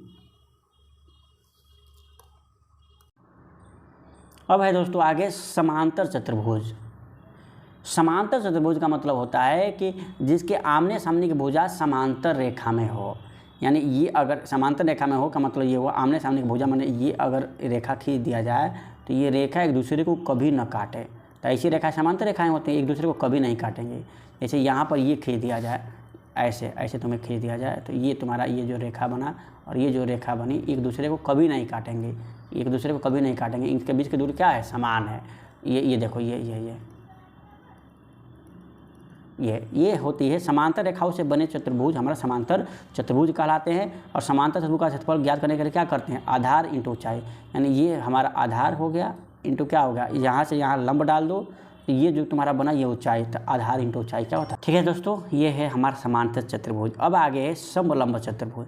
समलंब चतुर्भुज किसे कहते हैं दोस्तों? तो दिया है कि समलंब चतुर्भुज की 4 भुजाओं वाली एक द्विमीय आकृति है जिसमें कि कोई 2 आमने सामने की भुजाओं का युग्म समांतर व असमान होता है। समलंब चतुर्भुज का परिमाप देखो, ये कह रहा है कि कोई इसमें इसकी पहचान ये है कि कोई 2 भुजाएं आपस में समांतर में होती हैं। समांतर का मतलब ये होता है कि इसको कितनी भी आगे जो है बढ़ा दिया जाए तो एक दूसरे को कभी नहीं प्रतिच्छेदित करेंगे, यानी इनके बीच के आपस की दूरी क्या रहेगी? हमेशा समान रहेगी। इसकी पहचान ये है कि कम से कम 2 जो भुजाएँ होंगी वो क्या होंगी? समांतर रेखा का मतलब होंगी, 2 भुजाएँ समांतर होंगी। तो 2 भुजाएं समांतर होगी और ये असमान भी हो सकती हैं। जैसे इसकी ये लंबाई यहाँ से लेकर यहाँ तक क्या है? छोटा है, यहाँ से लेकर यहाँ तक क्या है? बड़ा है। तो इसकी अगर पूछे, देखो ये जो है ये तुम्हारा ये भुजा का माप D है, ठीक है ना, भुजा का माप तुम्हारा D है। जैसे ABCD मान लिए हैं तो परिमाप पूछेगा तो AB + C + D कर दोगे तो तुम्हारा परिमाप निकल जाएगा चारों तरफ घूमने के बाद। क्षेत्रफल पूछे तो क्षेत्रफल कैसे ज्ञात करते हैं? तो देखो यहाँ पर लिखा है समलंब चतुर्भुज का क्षेत्रफल बराबर होता है 1/2 इंटू ब्रैकेट में ये मान लो कि यहाँ से लेके यहाँ तक इसकी दूरी A हम मान लेते हैं, A नहीं X मान लेते हैं। इसकी जो है लंबाई X है। 2 जो समांतर रेखाएं हैं इसकी X है और इसकी मान लेते हैं लंबाई Y है। जो समांतर रेखाएं हैं उसकी लंबाई X और इसकी मान ले रहे हैं Y है। तो इसका क्षेत्रफल होता है कि 2 समांतर रेखाओं का जो समांतर रेखाएं हैं उनकी लंबाई का योगफल, यानी 1/2 इंटू दोनों लंबाई का योगफल इंटू ऊंचाई का मतलब ये तुम्हारा जो यच निकला है वो देखो 1/2 समांतर भुजाओं का योग, जो समांतर भुजाएं हैं इनका योग इंटू ऊंचाई, ये समलंब चतुर्भुज का क्षेत्रफल का फार्मूला है जो तुम्हारे एग्जाम में निश्चित ही देखने को मिलता है, इसलिए इसे याद रखना। समलंब चतुर्भुज का क्षेत्रफल होता है 1/2 इंटू दोनों समांतर जो भुजाएं हैं उनका योगफल इंटू ऊंचाई। सम चतुर्भुज का मतलब क्या होता है? सम क्या मतलब? समान हो। चतुर्भुज यानी चारों भुजाएं, तो वो मतलब एक प्रकार का वर्ग है ना, ये वर्ग है। इस वर्ग को अगर किसी एक सिरे से धक्का लगाया जाएगा तो टेढ़ा हो जाएगा। वर्ग की क्या परिभाषा होती है?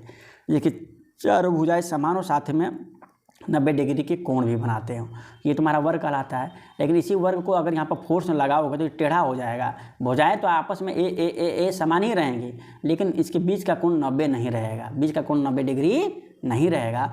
तो इसका क्या होता है परिभाषा? इसका परिभाषा होता है कि तुम आराम से ये बोल सकते हो कि एक समांतर चतुर्भुज है, यानी यह भी एक समांतर चतुर्भुज होता है जिसमें कि चारों भुजाएं आपस में बराबर होती हैं तथा विकर्ण एक दूसरे को 90 डिग्री के कोण पर समद्विभाजित करता है। इंपॉर्टेंट ये है कि समबाहुभुज में जो विकर्ण होता है ये और ये विकर्ण कहलाते हैं। तो ये विकर्ण जो है एक दूसरे को 90 डिग्री पे काटते हैं और ये आपस में समद्विभाजित करते हैं। तो इसका देखो, अगर इसका क्षेत्रफल पूछे, अगर परिमाप पूछे तो चारों तरफ चल दिए, यानी a यानी 4a तुम्हारा क्या हो गया? परिमाप हो गया। अगर क्षेत्रफल पूछे तो क्षेत्रफल के लिए क्या किया जाता है? तो मान लो कि अभी हमने तुम्हें क्या बताया कि एक दूसरे को समकोण पर काटते हैं और समद्विभाजित करते हैं तो समान होता है जो विभाजित करते हैं, यानी ये और ये आपस में जो होगा यहाँ से यहाँ तक दूरी समान होगा और यहाँ से लेकर यहाँ तक की दूरी आपस में समान होगी, समद्विभाजित करते हैं और 90 डिग्री के कोण पे भी काटते हैं, ये भी तुम्हारा एक गुण हो गया। और इसका क्षेत्रफल पूछे तो क्षेत्रफल बराबर 1/2 इंटू दोनों विकर्णों का गुणनफल, 1/2 इंटू d1 इंटू d2। मान लो ये विकर्ण d1 है, ये विकर्ण d2 है, तो इसका क्षेत्रफल हो गया। मैंने ये भी बताया कि चतुर्भुज के किसी भी चतुर्भुज का अगर विकर्ण दिया हो क्षेत्रफल पूछे तो किसी भी चतुर्भुज में तुम्हें ये लागू होगा 1/2 d1 into d2। d1 into d2, यानी इसमें भी अगर दोनों विकर्ण दिया हो तो तुम लगा सकते हो। समांतर चतुर्भुज में भी दोनों विकर्ण दिया हो तो हाफ d1 इंटू d2 लगा सकते हो। वर्ग में भी हाफ d1 इंटू d2 कर सकते हो। आयत में भी हाफ d1 इंटू d2 कर सकते हो। या एक और आधार इंटू ऊंचाई भी कर सकते हो। आधार इंटू ऊंचाई भी कर दोगे तो किसी भी चतुर्भुज का क्षेत्रफल निकल कर आ जाएगा।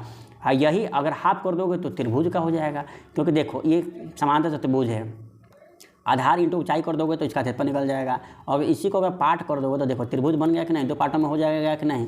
इसलिए त्रिभुज के केस में हाफ आधार इंटू ऊंचाई होता है, चतुर्भुज के केस में आधार इंटू ऊंचाई होता है। इसका भी आधार तुम्हें पता है और ऊंचाई यहाँ से ज्ञात कर लिए, तो ये आधार इंटू ऊंचाई तुम्हारा क्या हो जाएगा, इस चतुर्भुज का क्षेत्रफल हो जाएगा, समचतुर्भुज का। ठीक है दोस्तों, चलो अब आगे देखते हैं। आगे है दोस्तों वृत्त यानी सर्कल। सर्कल का मतलब क्या होता है दोस्तों, ये आप जानते ही हो कि ये वृत्त है। इस वृत्त के चारों तरफ इस वृत्त का जो ये हिस्सा होता है ये हमारा व्यास कहलाता है। और व्यास का आधा यानी केंद्र और इसके परिधि के बीच की दूरी हमारा क्या कहलाती है, त्रिज्या कहलाती है, यानी व्यास का आधा। वृत्त का जो परिधि होता है, परिधि का मतलब ये होता है कि यहाँ से लेकर यहाँ तक जो हम घूमते हैं, घूमने के बाद जितनी दूरी तय करते हैं तो ये दूरी हमारा कहलाती है परिधि, जो 2πr होता है। ये कहाँ से आता है दोस्तों, तो सभी को पता होगा थीटा बराबर होता है यानी कोई भी कोण बराबर होता है चाप बटा त्रिज्या। चाप बटा त्रिज्या, इस चाप को हम ऐसे करते हैं, चाप बटा त्रिज्या होता है। तो ये कोण अगर हम किसी वृत्त की बात किया है तो कोण कितना होता है, 360 होता है, 360 डिग्री। और पाई में कितना होता है, 2π होता है। 360 अगर रेडियन में बदलोगे तो 2π होता है। तो थीटा की जगह पर हम 2π रख दिया। और चाप का मतलब यहाँ से लेकर यहाँ तक ये टोटल के केस में ही तो 2π हुआ। ये टोटल यानी यहाँ से यहाँ तक की दूरी ये चाप कहलाएगी। तो ये दूरी हम मान लेते हैं d है, ये चाप को क्या मान लेते हैं, d है। यहाँ d कर दिए बटा r, तो r ही रहा। तो ये हमारी जो परिधि है, ये परिधि यानी यहाँ से यहाँ तक की दूरी d बराबर ज्ञात करना चाहे तो r इधर क्या हो जाएगा, गुणा होगा 2πr। तुम्हें दिखाई दे दिया कि नहीं दे दिया। तो किसी भी वृत्त की परिधि होती है वो 2πr होती है। वृत्त की परिधि क्या होती है, 2πr होती है। अब वृत्त का क्षेत्रफल क्या होता है हमारा, πr² होता है। क्या होता है दोस्तों, πr² होता है। ये हमारा होता है वृत्त का क्षेत्रफल। वही अर्धवृत्त की बात करें तो अर्धवृत्त की परिधि क्या होती है, देखो ये हमारा है अर्धवृत्त यहाँ से लेके यहाँ तक तुम्हारा r हो गया। ठीक है दोस्तों, अर्धवृत्त की अगर परिधि की बात करें तो यहाँ से यहाँ तक अगर बात करें टोटल होता तो 2πr होता ना, 2πr टोटल होता तो 2πr होता। लेकिन अब क्या है, 2πr का ये पार्ट आधा रह गया, तो 2πr का ये पार्ट आधा रह गया, आधा से आधा तुम्हारा कैंसिल हो गया, यानी क्या बचा, πr बचा। तो यहाँ से लेकर यहाँ तक तुम्हारा तो πr हो जाएगा। ठीक है दोस्तों, यहाँ से यहाँ तक तो तुम्हारा πr हो जाएगा परिधि। ये तो और बचा है ना, यहाँ से लेकर r ये और r ये r प्लस r 2r, यानी कुल परिधि तुम्हारी हो जाएगी πr plus 2r, πr plus 2r यानी r प्लस r। ये तुम्हारा अर्धवृत्त की परिधि बहुत इंपॉर्टेंट है। क्षेत्रफल तो तुम्हारा आधा हो जाएगा, सीधे पूरे का आधा तुम्हारा क्षेत्रफल हो जाएगा, यानी हाफ πr² हो जाएगा। लेकिन परिधि तुम्हारा ये भी बढ़ेगी, क्योंकि पूरी दिशाओं में चलने के बाद जो योग होता है वो तुम्हारी परिधि कहलाती है। ये बात दोस्तों जरूर नोट करना। दोस्तों अब 3D स्ट्रक्चर में आ गए। 3D स्ट्रक्चर में याद रहे कि तीसरा दिशा भी होता है जो जेड अक्ष के नाम से जाना जाता है, मैंने बताया, और इसे हम आसानी से पकड़ सकते हैं। बहुत इंपॉर्टेंट है। घन एक त्रिविमीय ज्यामितीय आकृति है जिसकी लंबाई, ऊंचाई और चौड़ाई आपस में बराबर होती है। साथ ही एक घन में 12 किनारे होते हैं। याद रखना कितने किनारे, 12। 6 पलक मतलब एक पलक ये, एक पलक ये, एक पलक ये, उधर अपोजिट 6 पलक होते हैं। और 8 कॉर्नर यानी 8 कोने होते हैं। किनारा का मतलब दोस्तों ये होता है 12 किनारा 1 2 3 4 और नीचे 4, 8 और 8 9 10 11 12 किनारा हो गया दोस्तों, ये याद रखना। किसी भी क्यूब के घन के संपूर्ण पृष्ठ का क्षेत्रफल, संपूर्ण पृष्ठ का और घन के पार्श्व पृष्ठ का है या वक्री पृष्ठ का है। वक्री पृष्ठ का मतलब पहले देखो एक एरिया ज्ञात करो। मानो ये एक वर्ग बनता है, देखो एक वर्ग बनता है ना, a × a। इसकी अगर नीचे वाले की एरिया ज्ञात करोगे तो a² होगा कि नहीं, a² होगा ना। तो किसी एक का फलक का क्षेत्रफल a² होगा। वैसे ही कई ठे फलक है, कुल 6 फलक है। तो 6 फलक का योगफल क्या होगा, a² प्लस a² प्लस 6 बार a², यानी संपूर्ण फलक यानी सब के सब फलक 6 फलक है। 6 फलक का योगफल तुम निकालोगे तो 6a² होगा, यानी संपूर्ण पृष्ठ का क्षेत्रफल 6a² होता है। घन के पार्श्व का मतलब दोस्तों, पार्श्व या वक्र का मतलब होता है कि इसके चारों दिशा में घूम जाओ। और जो तुम्हारा तल आए तो तल कई ठे आएगा, 1 ठे 2 ठे, एक पीछे वाला 3 ठे और ये 4 ठे तल आएगा। तो 4 तल का योगफल अगर क्षेत्रफल का योगफल निकालोगे तो 4a² होगा। घन का विकर्ण पूछ देता है। विकर्ण का मतलब यहाँ से लेके यह, कभी कभी पूछता है कि किसी घनाकार आकृति में कुल मैक्सिमम कितने लंबाई की क्षण रख सकते हैं। तो मैक्सिमम कितने लंबाई की क्षण रख सकते हैं तुम ही बताओ। तो मैक्सिमम हम कितने लंबाई की क्षण रख सकते हैं, तो इसके विकर्ण के बराबर लंबाई की क्षण को रख सकते हैं। कभी कभी एग्जाम में क्वेश्चन आता है। तो घन का विकर्ण कैसे निकालेंगे, तो रूट में ए स्क्वायर मैंने 3 थे है ना, अगर मान लो कि घनाभ रहता है तो एल बी एच होता है, तो रूट में L square plus B square plus H square करते ना, तो वही सभी का मान समान है, इसलिए 3 बार ए स्क्वायर मैंने किया है। और ए स्क्वायर 3 बार ए स्क्वायर रूट 3 ए स्क्वायर होगा, और ए स्क्वायर बाहर चला आएगा क्योंकि स्क्वायर रूट से बाहर आता है, तो ए हो जाएगा, यानी रूट 3 ए हो जाएगा तुम्हारा। घन का आयतन का मतलब क्या होता है, 3 भुजाओं का योगफल। आयतन का मतलब 3 चीज़ का। दोस्तों क्षेत्रफल याद रखना, क्षेत्रफल मतलब 2 राशि का गुणनफल, 2 राशि का गुणनफल क्षेत्रफल कहलाता है, और आयतन में 3 राशि का गुणा होता है, 3 राशि का गुणा होता है। तो घन का आयतन बराबर क्या होगा, ये a इंटू ए यानी ए क्यूब तुम्हारा हो जाएगा। वही घन घनाभ में क्या अंतर है, तो घन घनाभ में केवल आकृति तो एक जैसी है, लेकिन अंतर ये है कि घन में सभी भुजाएं समान होती है, लेकिन घनाभ में सभी भुजाएं समान नहीं होती है।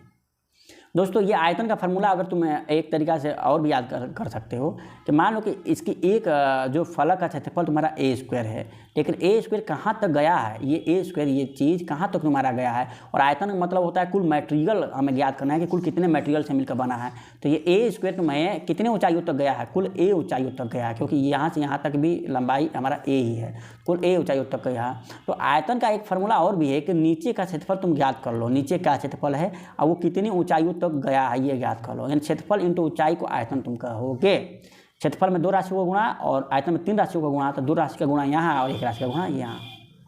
इसका आयतन ज्ञात करना है तो तुम क्या करो, ये तुम्हारा यल है और ये तुम्हारा बी है, तो ये तुम्हारा क्षेत्रफल ये इंटू बी हुआ, और टोटल कितने मटेरियल से मिलकर बना है, तो एल इंटू बी कहाँ तक गया है, ये ऊंचाई तक गया है। तो तुम्हें क्या करना पड़ेगा, एल इंटू बी यच, तभी तो पता चलेगा कुल कितने मटेरियल से मिलकर बना है। तो एल इंटू बी इंटू यच मटेरियल से मिलकर बना है, तो ये तुम्हारा आयतन को इंडिकेट करता है, एल बी एच। घनाभ का विकर्ण क्या हुआ, अभी मैंने बताया तीनों भुजाओं का वर्गों का योग, लेकिन वो किसमें कर्ण के अंदर तुम रखोगे। घनाभ के पार्श्व पृष्ठ का मतलब क्या हुआ, देखो कभी कभी तुम्हारे क्वेश्चन आता है, क्या आता है, जैसे ये तुम्हारे घनाभ थे, को 1 मिनट हटा लेते हैं अच्छे से।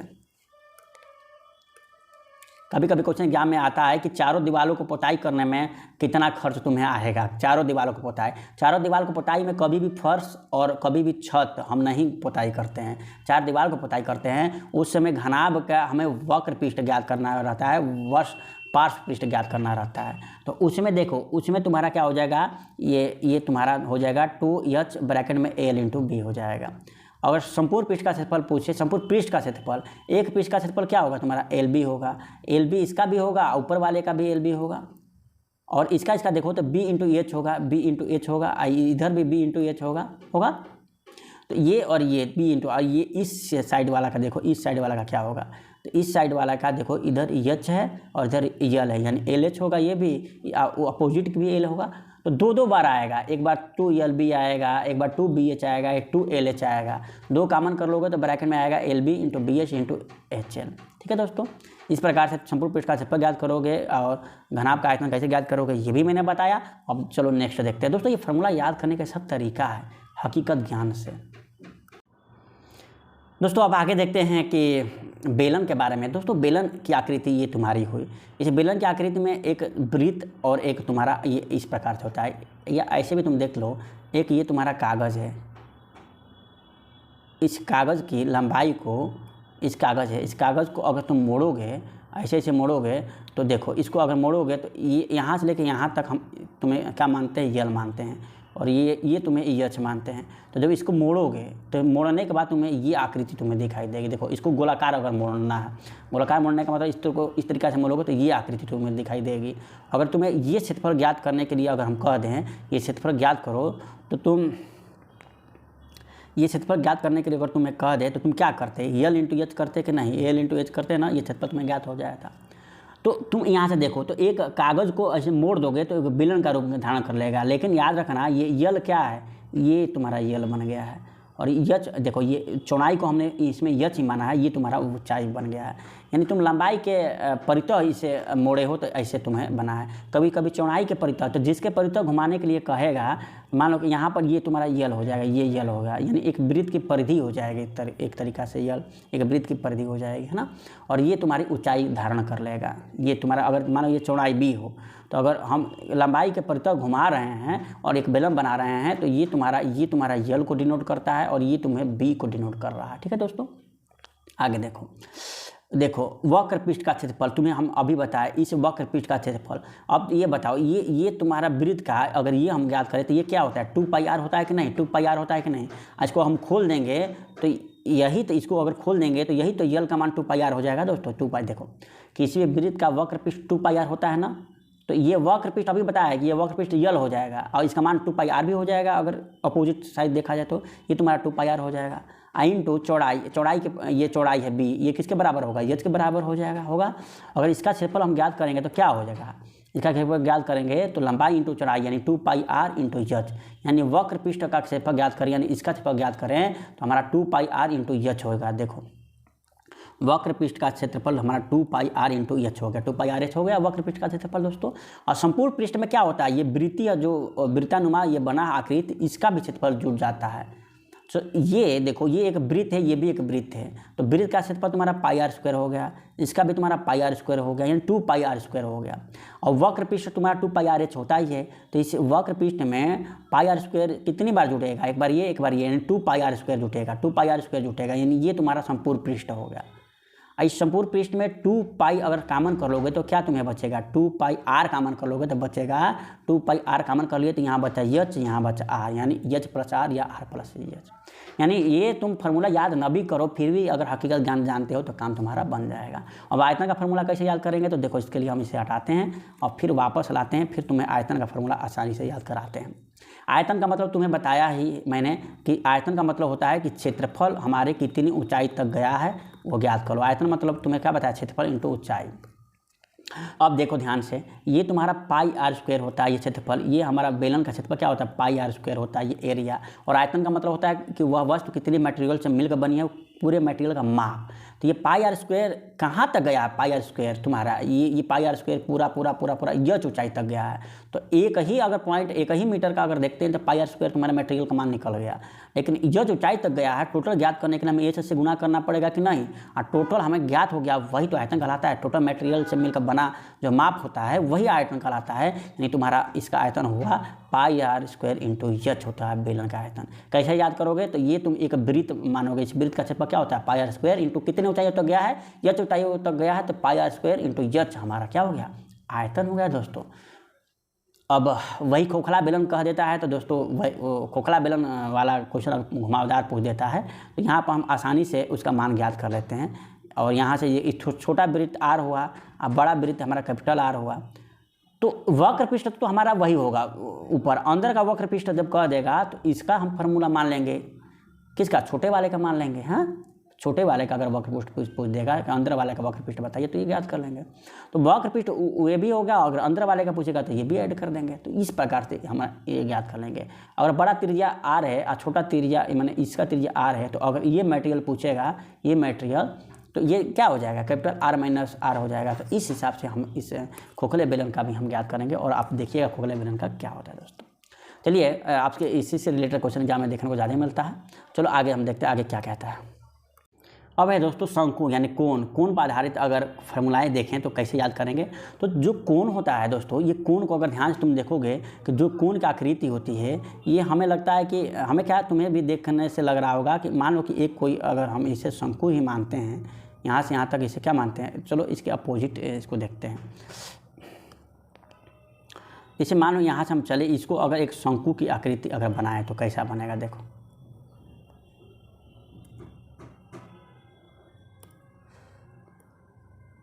एक शंकु की आकृति बनी दोस्तों। तुमने क्या देखा कि शंकु की आकृति जो बनी, तो एक पार्ट ये तुम्हारा निकला, दूसरा पार्ट ये निकला और तीसरा पार्ट ये निकला। यानी किसी शंकु का 1/3 तुम्हारा क्या हो गया, माफ करना शंकु कर रहे हैं, किसी बेलन का 1 2 3 1/3, किसी भी बेलन का किसी भी बेलन का एक तिहाई जो होता है वो शंकु होता है। देखने के तुम्हें दिखाई दे रहा है कि नहीं, एक हिस्सा ये, एक हिस्सा ये और तीसरा हिस्सा तुम्हारा ये। तो किसी बेलन का जो एक हिस्सा होता है वो क्या कहलाता है, किसी बेलन का तीसरा हिस्सा हमारा शंकु दिखाई दे रहा है, होता है। तो अगर शंकु का आयतन तुम्हें पता है, बेलन का आयतन तुम्हें पता है पाई आर स्क्वायर इंटू एच होता है। अगर तुम्हें शंकु का आयतन पूछे, शंकु माने जो लट्टू होता है ना, उसके नीचे जो होता है आकृति वो तुम्हारा शंकु आकार होता है। या मिस्त्री लोग जो लटकाने वाले लेकर आते हैं वो भी तुम्हारा शंकु आकार होता है। या टोपी जो पहनते हो वो भी शंकु आकार होता है। तंबू कभी कभी शंकु आकार होता है। तो अब अगर तुम इसका आयतन, अब शंकु तुम्हें समझ में आ गया कि बेलन का 1/3 होता है, तो इसका आयतन भी क्या होगा, बेलन का 1/3 होगा, यानी pi R square into H. याद रखना आर तुम्हारा ये है, एच तुम्हारा ये है। एक तीसरा तिर्यक ऊंचाई की जरूरत पड़ती है जो यल होता है। या तिर्यक ऊंचाई तुम्हारे विकर्ण, देखो अगर ये अगर समकोण त्रिभुज मान हो तो ये तुम्हारा 90 अंश का कोण बना, ये कर्ण हुआ। तो कर्ण का स्क्वायर बराबर क्या होता है, लंब का स्क्वायर या प्लस आधार का स्क्वायर होता है। और यहाँ से यल यानी तिर्यक ऊंचाई याद करना चाहो तो तुम याद कर सकते हो कि ऊंचाइयों के वर्गों का, ऊंचाई का वर्ग प्लस त्रिज्या का वर्ग, और रूट में तुम यहाँ से क्या याद कर सकते हो, लंबाई, तिर्यक ऊंचाई याद कर सकते हो। एक तीसरा चीज़ ये तुम्हें देखने को मिलता है। अब देखो शंकु का वक्र पृष्ठ का क्षेत्रफल, वक्र पृष्ठ का मतलब दोस्तों ये चारों तरफ घूम दो, इस पृष्ठ का क्षेत्रफल पूछे तो पाई आर यल होता है। याद रखना क्या होता है, पाई आर यल होता है। शंकु का संपूर्ण पृष्ठ का क्षेत्रफल पूछे, संपूर्ण पृष्ठ का मतलब क्या, एक देखो ये वक्र पृष्ठ प्लस ये एक वृत्त आ गया, यानी pi R L plus pi R square कर दो। तो pi R L plus pi R square, क्योंकि संपूर्ण पृष्ठ में तुम्हारा ये भी आ जाता है ना, पाई आर स्क्वायर, एक ही वृत्त आता है, लेकिन एक ही वृत्त। इसमें अगर पाई आर कॉमन कर लोगे तो क्या बचेगा, एल प्लस आर बचेगा। तो तुम्हारा शंकु का संपूर्ण पृष्ठ का क्षेत्रफल का सूत्र ये हो गया। यानी तुम्हें ये अगर पता है तो हकीकत विधि जो तुम्हें पता है कि संपूर्ण में पाई आर स्क्वायर जुट जाएगा, जोड़ दो, संपूर्ण पृष्ठ तुम्हें पता हो जाएगा। पाई आर वक्र पृष्ठ होता है और तिर्यक ऊंचाई का इसे याद करते हैं बताया है। और इसका आयतन होता है 1/3 होता है बेलन के आयतन का। क्यों, क्योंकि बेलन के 1/3 के बराबर इसकी मटेरियल इसमें लगती है। 1/3 अपन pi R, 1/3 into pi R square H. तो काफ़ी आसान है, ये चीज़ याद रखना। शंकु 1/3 होता है बेलन का, तो ये तुम्हारा आयतन आसानी से याद हो जाएगा। वक्र पृष्ठ पाई आर एल होता है और संपूर्ण पृष्ठ में पाई आर स्क्वायर जोड़ दो, हो जाएगा। तिर्यक ऊंचाई कैसे याद करते हैं, तो H square into R square को रूट में रख कर हल कर दो, तो ये तुम्हारा तिर्यक ऊंचाई हो जाएगा। ठोस गोला, ठोस गोला की बात करें तो ठोस गोला का जो ये ठोस गोला है, इस ठोस गोला का दो ही चीज़ होता है, वक्र पृष्ठ और संपूर्ण पृष्ठ। गोला का क्या होता है, एक ही होता है। वक्र पृष्ठ कहे या संपूर्ण पृष्ठ कहे, ये गोला का एक ही होता है, लेकिन अर्ध गोला का अलग हो जाता है। तो गोले का वक्र पृष्ठ का क्षेत्रफल तुम्हारा क्या होता है, तो देखो एक वृत्त होता है और एक गोला होता है। उसमें अंतर ये होता है कि खरबूजा क्या होता है, खरबूजा तुम्हारा वृत्ताकार होता है, और माफ़ करना, खरबूजा तुम्हारा गोलाकार होता है। गोलाकार यानी जिसे पकड़ लो, वृत्ताकार जिसे पकड़ ना पाओ। तो रोटी तुम्हारा वृत्ताकार बनती है, अगर पूरा चपटी हो तो वृत्ताकार मानी जाएगी, और गोलाकार तुम्हारा खरबूजा हो गया, और बाकी सब तुम समझ ही रहे होगे। तो एक मतलब एक अगर वृत्त देखा जाए तो केवल एक ही दिशा में होता है, तुम्हारा एक ही दिशा होता है, लेकिन गोला चारों तरफ घुमा रहता है। तो एक वृत्त का क्षेत्रफल केवल याद करने के लिए बता रहे हैं, पाई आर स्क्वायर होता है, लेकिन एक ही दिशा की तरफ रहता है। लेकिन गोला क्या होता है, चारों दिशा में फैला होता है। तो अगर इसके क्षेत्रफल याद करें तो 4 से गुना करना पड़ेगा कि नहीं, तो क्या हो जाएगा, 4 पाई आर स्क्वायर। ये केवल याद करने का ही तरीका है। तो किसी गोले का संपूर्ण पृष्ठ का क्षेत्रफल जो होता है वो 4 पाई आर स्क्वायर होता है। इसका संपूर्ण पृष्ठ, वक्र पृष्ठ सब एक ही होता है, 4 पाई आर स्क्वायर होता है। आयतन पूछे तो क्या होगा, 4/3 पाई आर क्यू होता है। आयतन पूछे तो 4/3 पाई आर क्यू होता है। ठीक है दोस्तों, ये चीज़ याद रखना। क्या दो चीज़ तुम याद रखोगे, किसी भी गोले का अगर संपूर्ण पृष्ठ कहे तो संपूर्ण पृष्ठ माने किसी वृत्त का संपूर्ण एक क्षेत्रफल क्या होता है, पाई आर स्क्वायर होता है। और गोला तो चारों तरफ होता है, इसलिए 4 पाई आर स्क्वायर होता है संपूर्ण पृष्ठ। अगर इसकी बात करें आयतन का तो 4/3 पाई आर क्यू। कैसे याद करोगे, तो देखो इसको आर कैपिटल करो, छोटा करो, कैसे देखो 4/3 पाई, ये तो अंक हो गया, और आयतन में 3 राशि का गुणा होता है। तो त्रिज्या का आर का क्यू कर दो, क्योंकि इसमें त्रिज्या के अलावा कुछ होता ही नहीं, ऊंचाई नहीं होता है, इसलिए आर क्यू कर दो। और आयतन में 3 राशियों का गुणा होता है, इसलिए आर क्यू करोगे, 3 बार आर का गुणा करोगे। और क्षेत्रफल में 2 बार गुणा होता है, इसलिए आर स्क्वायर किए हैं। 4 पाई ये अंक है, 4 का मान 4 होता है, पाई का मान 3.14 या 22/7 होता है ना दोस्तों। ये तुम्हारा अंक हो गया। ये आर स्क्वायर यानी क्षेत्रफल को डिनोट कर रहा है, आर क्यू तुम्हारा आयतन को डिनोट कर रहा है। तो ये जरूर याद करना, यही 2 सूत्र याद करोगे तुम्हारे सारे क्वेश्चन गोला से रिलेटेड हो जाएगा। 4/3 पाई आर क्यू ये तुम्हारा आयतन है, 4 पाई आर स्क्वायर तुम्हारा क्या क्षेत्रफल है। संपूर्ण पृष्ठ या वक्र पृष्ठ गोला का वही होता है। लेकिन अर्धगोला की बात करेगा तो अर्धगोला में ध्यान करो, ये हमारा गोला है, ये हमारा अर्धगोला है। तो अर्धगोला का अगर तुम्हारा पूछेगा कि संपूर्ण पृष्ठ या वक्र पृष्ठ इसमें पूछ सकता है। वक्र पृष्ठ क्या हो जाएगा, तो इसके चारों तरफ घूम जाओ, इसके चारों पूरा पृष्ठ क्या होता है 4πr² होता है कि नहीं, पूरा पृष्ठ। और वक्र पृष्ठ पूछेगा तो 2 से भाग कर दोगे तो यानी आधा हो जाएगा, 2πr² हो जाएगा वक्र पृष्ठ। लेकिन अगर संपूर्ण पृष्ठ पूछेगा तो एक थे ये और बढ़ जाएगा, कौन सा वाला बढ़ जाएगा बोलो। अब ये भी तो एक पृष्ठ का निर्माण हो गया, ये r है तो ये क्या हो जाएगा πr² हो जाएगा। यानी अर्धगोले का अगर संपूर्ण पृष्ठ पूछ दे तो एक 2πr² यानी गोले का आधा तुम्हारा जो है क्षेत्रफल हो गया, प्लस एक जो नया वाला बढ़ गया एक वृत्तानुमा यानी πr² बढ़ गया, यानी कुल कितना होगा 3πr² तुम्हारा हो गया। क्या हो गया, तो अर्धगोले का अगर संपूर्ण पृष्ठ पूछे तो 3πr² लिखोगे, 3πr² लिखोगे। और आयतन पूछे तो आयतन का मतलब क्या, देखो इसे हटाकर फिर से अच्छे से तुम्हें बता देते हैं। आयतन का मतलब होता है, मान लो ये गोला है, ये गोला है, गोला है, तो आयतन का मतलब ये हुआ कि टोटल कितने मटेरियल से मिलकर बना है, तो तुम्हें पता है 4/3πr³ मटेरियल से बना है। लेकिन अगर इसे आधा काट दोगे तो आधे तो मटेरियल से बनेगा, तो अर्धवृत्त का आयतन पूछेगा तो इसमें 2 से भाग कर दोगे तो ये 2 से 2 कट जाएगा, यानी 2 में 4 से भाग करोगे तो 2 दूना का 4 2 हो जाएगा, यानी 2/3πr³ हो जाएगा। यानी टोटल आयतन तो सीधे आधा हो जाएगा, लेकिन वक्र पृष्ठ या क्षेत्रफल क्या हो जाएगा ये तुमने देख लिया। तो इस प्रकार से दोस्तों तुम्हारा गोला हुआ, और इससे डेफिनेटली केवल एक ही क्वेश्चन से तुम्हारे एग्जाम में देखने के लिए क्वेश्चन जो है एग्जाम में देखने को मिल जाएंगे। दोस्तों इस प्रकार से हमारे क्वेश्चन आसानी से हो गए। दोस्तों याद रखना इसमें मात्रक का रोल होता है, मात्रक का रोल होता है। तो तुम्हें तीन टर्म ज्ञात होता है। एक पेरीमीटर के बारे में तुमने देखा, पेरीमीटर बोले तो परिमाप, परिमाप का जो मात्रक होगा वो सीधे या तो मीटर होगा या तो सेंटीमीटर होगा या तो तुम्हारे जो लंबाई का मात्रक होता है वो ही परिमाप का मात्रक होगा, पहला पॉइंट। दूसरा क्षेत्रफल का मात्रक मिलीमीटर भी हो सकता है दोस्तों, मिलीमीटर भी हो सकता है। याद रखना दोस्तों 1 किलोमीटर में 1000 मीटर होता है, ये याद रखना 1 किलोमीटर में 1000 मीटर होता है। और दोस्तों ये अभी बाद में बताएंगे, अभी ये पॉइंट आपको हम बाद में बताएंगे। पहले आपको बता दें कि पेरीमीटर का मात्रक या परिमाप का मात्रक या तो मीटर में होगा या तो सेंटीमीटर में होगा या तो मिलीमीटर में होगा या तो किलोमीटर में होगा, ये तुम्हारा होगा। और क्षेत्रफल का मात्रक, क्योंकि इसमें मात्रक का रोल होता है। क्षेत्रफल का मात्रक क्या होगा तुम्हारा, क्षेत्रफल का मात्रक होता है 2 राशियों का आपस में गुणा होता है क्षेत्रफल में।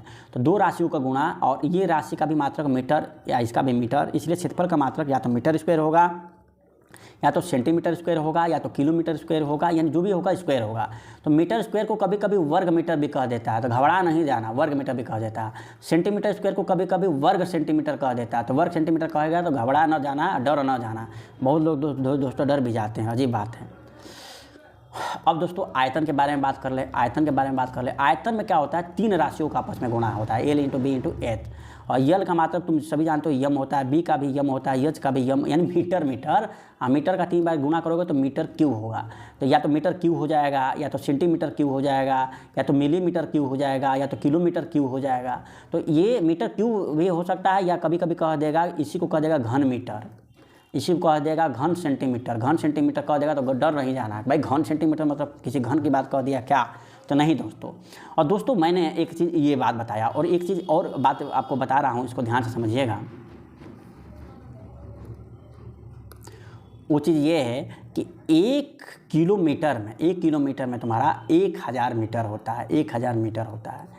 यानी किलो का मान 10 के पावर 3 होता है, याद रखना 1 मीटर होता है। और एक भी और याद रखना 1 मीटर में तुम्हारा 100 सेंटीमीटर होता है, 1 मीटर में 100 सेंटीमीटर होता है। और एक बात और, 1 मीटर में तुम्हारा 1000 मिलीमीटर होता है।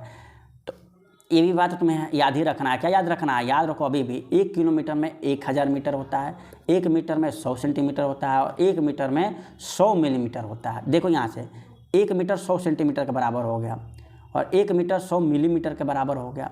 तो कभी कभी कह देगा कि 1 सेंटीमीटर में कितना मिलीमीटर होगा, तो 1 सेंटीमीटर में यहाँ से डिनोट करो, तो यहाँ से देखो ये सेंटीमीटर का 10 गुना ही तो मिलीमीटर है, क्योंकि 1 मीटर तो आपस में समान है। यहाँ से सेंटीमीटर जो भी हो उसमें 10 से गुना करने पर मैंने मिलीमीटर मिला, माने सेंटीमीटर जो भी हो, सेंटीमीटर एक्चुअल में उल्टा हिस्से का कहोगे कि सेंटीमीटर मिलीमीटर का 10 गुना होता है, यानी 1 सेंटीमीटर में 10 मिलीमीटर होता है, क्योंकि सेंटीमीटर बड़ा मात्रक हुआ ना। कैसे कि 100 सेंटीमीटर मिलकर 1 मीटर बना रहा है, लेकिन 1000 मिलीमीटर मिल रहा है तब 1 मीटर बन रहा है। यानी जाहिर बात है कि मिलीमीटर छोटा मात्रक हो गया, सेंटीमीटर बड़ा मात्रक हो गया, तो 10 मिलीमीटर बनेंगे तो 1 सेंटीमीटर बनेगा। ठीक है ना दोस्तों। अब इसी का एक रूपांतरण याद कर लो। कभी कभी कहा जाएगा कि 1 मीटर स्क्वायर में क्या देगा, कभी भी आयतन ज्ञात करने के लिए हमेशा मात्रक समान होना चाहिए, वर्ग ज्ञात करने के लिए मात्रक समान होना चाहिए। जैसे मान लो कोई ऊंचाई दिया हो और त्रिज्या दिया हो, इसका मात्रक सेंटीमीटर दिया हो, इसका मात्रक मीटर में दिया हो। अगर हमें आयतन ज्ञात करना है तो हमें सर्वप्रथम इनकी मात्रक को आपस में समान बनाना पड़ेगा। इसलिए मात्रक का रोल है, कैसे मात्रक को समान बनाते हैं यही बताने की कोशिश कर रहे हैं हम। 1 मीटर स्क्वायर को कह देगा कि कितना सेंटीमीटर होता है, 1 मीटर स्क्वायर में कितना सेंटीमीटर स्क्वायर होता है। तो देखो 1 मीटर स्क्वायर बराबर तुम्हारा हो जाएगा, पहले जानो 1 मीटर में कितना सेंटीमीटर होता है। तो 1 मीटर में तुम्हारा 100 सेंटीमीटर होता है, तो यहाँ लिख दो 100 सेंटीमीटर, यहाँ स्क्वायर है तो स्क्वायर कर दो। कभी कभी कह देगा 1 मीटर स्क्वायर में कितना मिलीमीटर क्यूब स्क्वायर होता है। तो 1 मीटर स्क्वायर में कितना मिलीमीटर स्क्वायर कह दे, मिलीमीटर। तो मिलीमीटर कह दे तो पहले तुम ये ज्ञात करो कि 1 मीटर में कितना मिलीमीटर होता है दोस्तों। 1000 मिलीमीटर होता है तो 1000 मिलीमीटर कर दो, यहाँ स्क्वायर है तो स्क्वायर कर दो। कभी कभी घन के बारे में पूछा, यहाँ घन है तो यहाँ घन कर दो, यहाँ 4 है तो यहाँ 4 कर दो। ठीक है ना। तो वर्ग मीटर या घन मीटर कुछ भी आएगा तो तुम आसानी से क्या कर लोगे, ज्ञात कर लोगे दोस्तों। इसकी ज़रूरत क्यों पड़ी है दोस्तों कि कभी कभी कह देता है, कभी कभी दे देता है कि किसी वृत्त की त्रिज्या 10 mm है, कहेगा किसी वृत्त की त्रिज्या 10 mm है। अगर उस वृत्त का नहीं, किसी शंकु की त्रिज्या 10 mm है, और कह देगा कि यदि उस शंकु नहीं बेलन, किसी बेलन का त्रिज्या 10 mm है, मिलीमीटर है, अगर यदि उस शंकु का आयतन जो है 1000 या इतना 1000 सेंटीमीटर क्यूब हो, 1000 सेंटीमीटर क्यूब हो, तो उसका ऊंचाई ज्ञात कर लो, ऊंचाई ज्ञात कर लो। तो तुम सभी अभी फार्मूला जाने हो कि शंकु का आयतन का सूत्र क्या होता है। आयतन को वॉल्यूम कहते हैं, इसका सूत्र होता है पाई r स्क्वायर इंटू एच। तो यहाँ आयतन का मान क्या दिया है, 1000 सेंटीमीटर क्यूब दिया है, तो 1000 सेंटीमीटर क्यूब यहाँ पर कर दो, इंटू पाई का मान तुम 22/7 रख दो, इंटू आर का मान क्या दिया है 10 मिलीमीटर दिया है। तो ये मिलीमीटर दिया है तो यहू को मिलीमीटर में हमें बदलना पड़ेगा। यानी 1000 को तुम 1000 रहने दो, सेंटीमीटर 1 सेंटीमीटर में कितना मिलीमीटर होता है, अभी हमने बताया तुमको कितना मिलीमीटर होता है, 10 मिलीमीटर होता है। तो यहाँ पर 10 लिख दो, यहाँ क्यू है तो यहाँ क्यू कर दो, बराबर 22/7 इंटू यहाँ पर एच था, एच का मान ज्ञात करना है, इंटू अब तुम मात्रक हटा भी दोगे तो कोई दिक्कत नहीं, क्योंकि यहाँ भी मिलीमीटर होगा, यहाँ भी मिलीमीटर हुआ। यहाँ से तुम एच का मान ज्ञात कर लोगे इसे पक्षांतर करके। तो यानी तुम्हें क्या है बात हम समझाने की कोशिश किया, ये कोशिश किया कि इसमें मात्रक को भी ध्यान देना होता है कि मात्रक समान कैसे होता है। ठीक है दोस्तों। एक और चीज़ इसमें इम्पॉर्टेंट होता है दोस्तों, तुम याद रखना कि 1 मीटर क्यूब का जो 1 मीटर क्यूब आयतन का 1 मीटर क्यूब जो आयतन होता है, 1 मीटर क्यूब आयतन अगर तुम बना लो तो 1 मीटर क्यूब आयतन में तुम्हारा 1000 लीटर आता है पानी, 1000 लीटर पानी आता है। याद रखना ये बहुत इंपॉर्टेंट है, ये कभी कभी एग्जाम में क्वेश्चन पूछ देगा आता है। तो आयतन का मात्रक लीटर भी होता है, याद रखना, लेकिन वो मापने वाले सामान के लिए होता है। मापने वाले का मतलब जो दूध हुआ, लिक्विड वाले सामान के लिए होता है, मापने का सब चीज़ मापा ही जाता है। तो 1 मीटर क्यूब यानी तुम कभी कभी देखते हो कि तुम्हारे छत पर जो बॉयलर लगा रहता है, कहा जाता है ना कि वो 1000 लीटर का है। तो 1000 लीटर का है, 1000 लीटर का मतलब तुम्हारा पानी एक बार में जो छत पर जो तुम्हारा पानी भरता है, एक बार में 1000 लीटर भर जाता है। तो 1000 लीटर भर जाने का मतलब ये हुआ कि उसका माप अगर आयतन निकालोगे तो 1 मीटर क्यूब आयतन में आएगा, यानी 1 मीटर क्यूब आयतन में आएगा। यानी कुल मिला के अगर एक घन बना दो और सभी के सभी भुजा 1 मीटर का काट के घन बना दो, तो वो घनाकार में 1000 लीटर तुम्हारा क्या है पानी आएगा। या याद रखना 1 मीटर क्यूब में तुम्हारा 1000 लीटर तुम्हारा समाएगा आएगा। चलिए दोस्तों, आज के लिए इतना ही दोस्तों। आज मैंने मेंस्ट्रुएशन के सारे फार्मूला को कैसे इजी तरीक़ा से याद कर सकते हैं, हकीकत ज्ञान से कैसे इसको सॉल्व कर सकते हैं, हकीकत ज्ञान से कैसे फार्मूला याद रख सकते हैं, इसकी हमने इंपॉर्टेंट चीज़ आपको हकीकत ज्ञान से हमने बताया कि कैसे उसे याद कर सकते हैं। और दोस्तों फार्मूला जब हल करते हैं, माफ़ करिएगा, सवाल जब हल करते हैं तो इस मात्रक का भी विशेष ध्यान देते हैं और सीधे फार्मूला बेसिक क्वेश्चन आएगा तो उसको रख देते हैं। कभी कभी क्या होता है दोस्तों, कभी कहता है कि एक कोई आकृति है, वो मान लो कि ईंट है, ईंट वाला आकृति है। ईंट कैसा होता है दोस्तों, घनाभ की आकृति का होता है। इसे घनाभ को हमने पिघला कर छोटी छोटी गोली में बदल दिया या एक गोला में बदल दिया, तो इस गोला का एक बड़ा गोला में बदल दिया तो इस गोला का त्रिज्या क्या होगा, कभी कभी पूछ देता है। तो ऐसे क्वेश्चनों में एक चीज़ याद रखना ना, नोट कि किसी भी चीज़ को पिघलाकर अगर दूसरे आकृति में हम बदलते हैं तो सब चीज़ बदल जाती है, लेकिन कभी भी उसका आयतन नहीं बदलता है। ये चीज़ याद रखना, कभी भी आयतन नहीं बदलता है। तो ऐसे क्वेश्चन को सॉल्व करने के लिए क्या करते हैं, तो आयतन को बराबर कर देते हैं। यानी ऐसे क्वेश्चन में क्या करते हैं, लिखेंगे घनाभ का आयतन बराबर तुम्हारा गोला बनाया है तो गोला का आयतन, गोला का आयतन, और घनाभ का आयतन अगर दिया है तो डायरेक्ट रख देंगे। अगर लंबाई और चौड़ाई दिया है तो L into B into H होता है घनाभ का आयतन, ये फार्मूला लिख दोगे। और गोला का आयतन का सूत्र क्या होता है, 4/3 पाई आर क्यू, ये तुम लिख दोगे। तो यहाँ से तुम गोले की त्रिज्या आसानी से ज्ञात कर सकते हो, क्योंकि इसका घनाभ का आयतन दिया रहेगा या L into B into H दिया रहेगा। यानी कुल मिला के इस प्रकार का अगर क्वेश्चन बनता है, कभी कभी क्या कहता है कि एक बड़ा गोला को छोटे छोटे गोले में बदल देता है, तो कहता है इसकी त्रिज्या दे देगा 3 मीटर और कह देगा कि छोटी छोटी 2 सेंटीमीटर वाले त्रिज्या में से बदल दिया गया गोली कंचे में, तो बताइए कि कितनी गोलियाँ माने बनेगी। तो तुम इस बड़े गोले का आयतन इंटू मान लो कि n छोटी गोलियाँ बनी, कितनी n छोटी गोलियाँ बनी।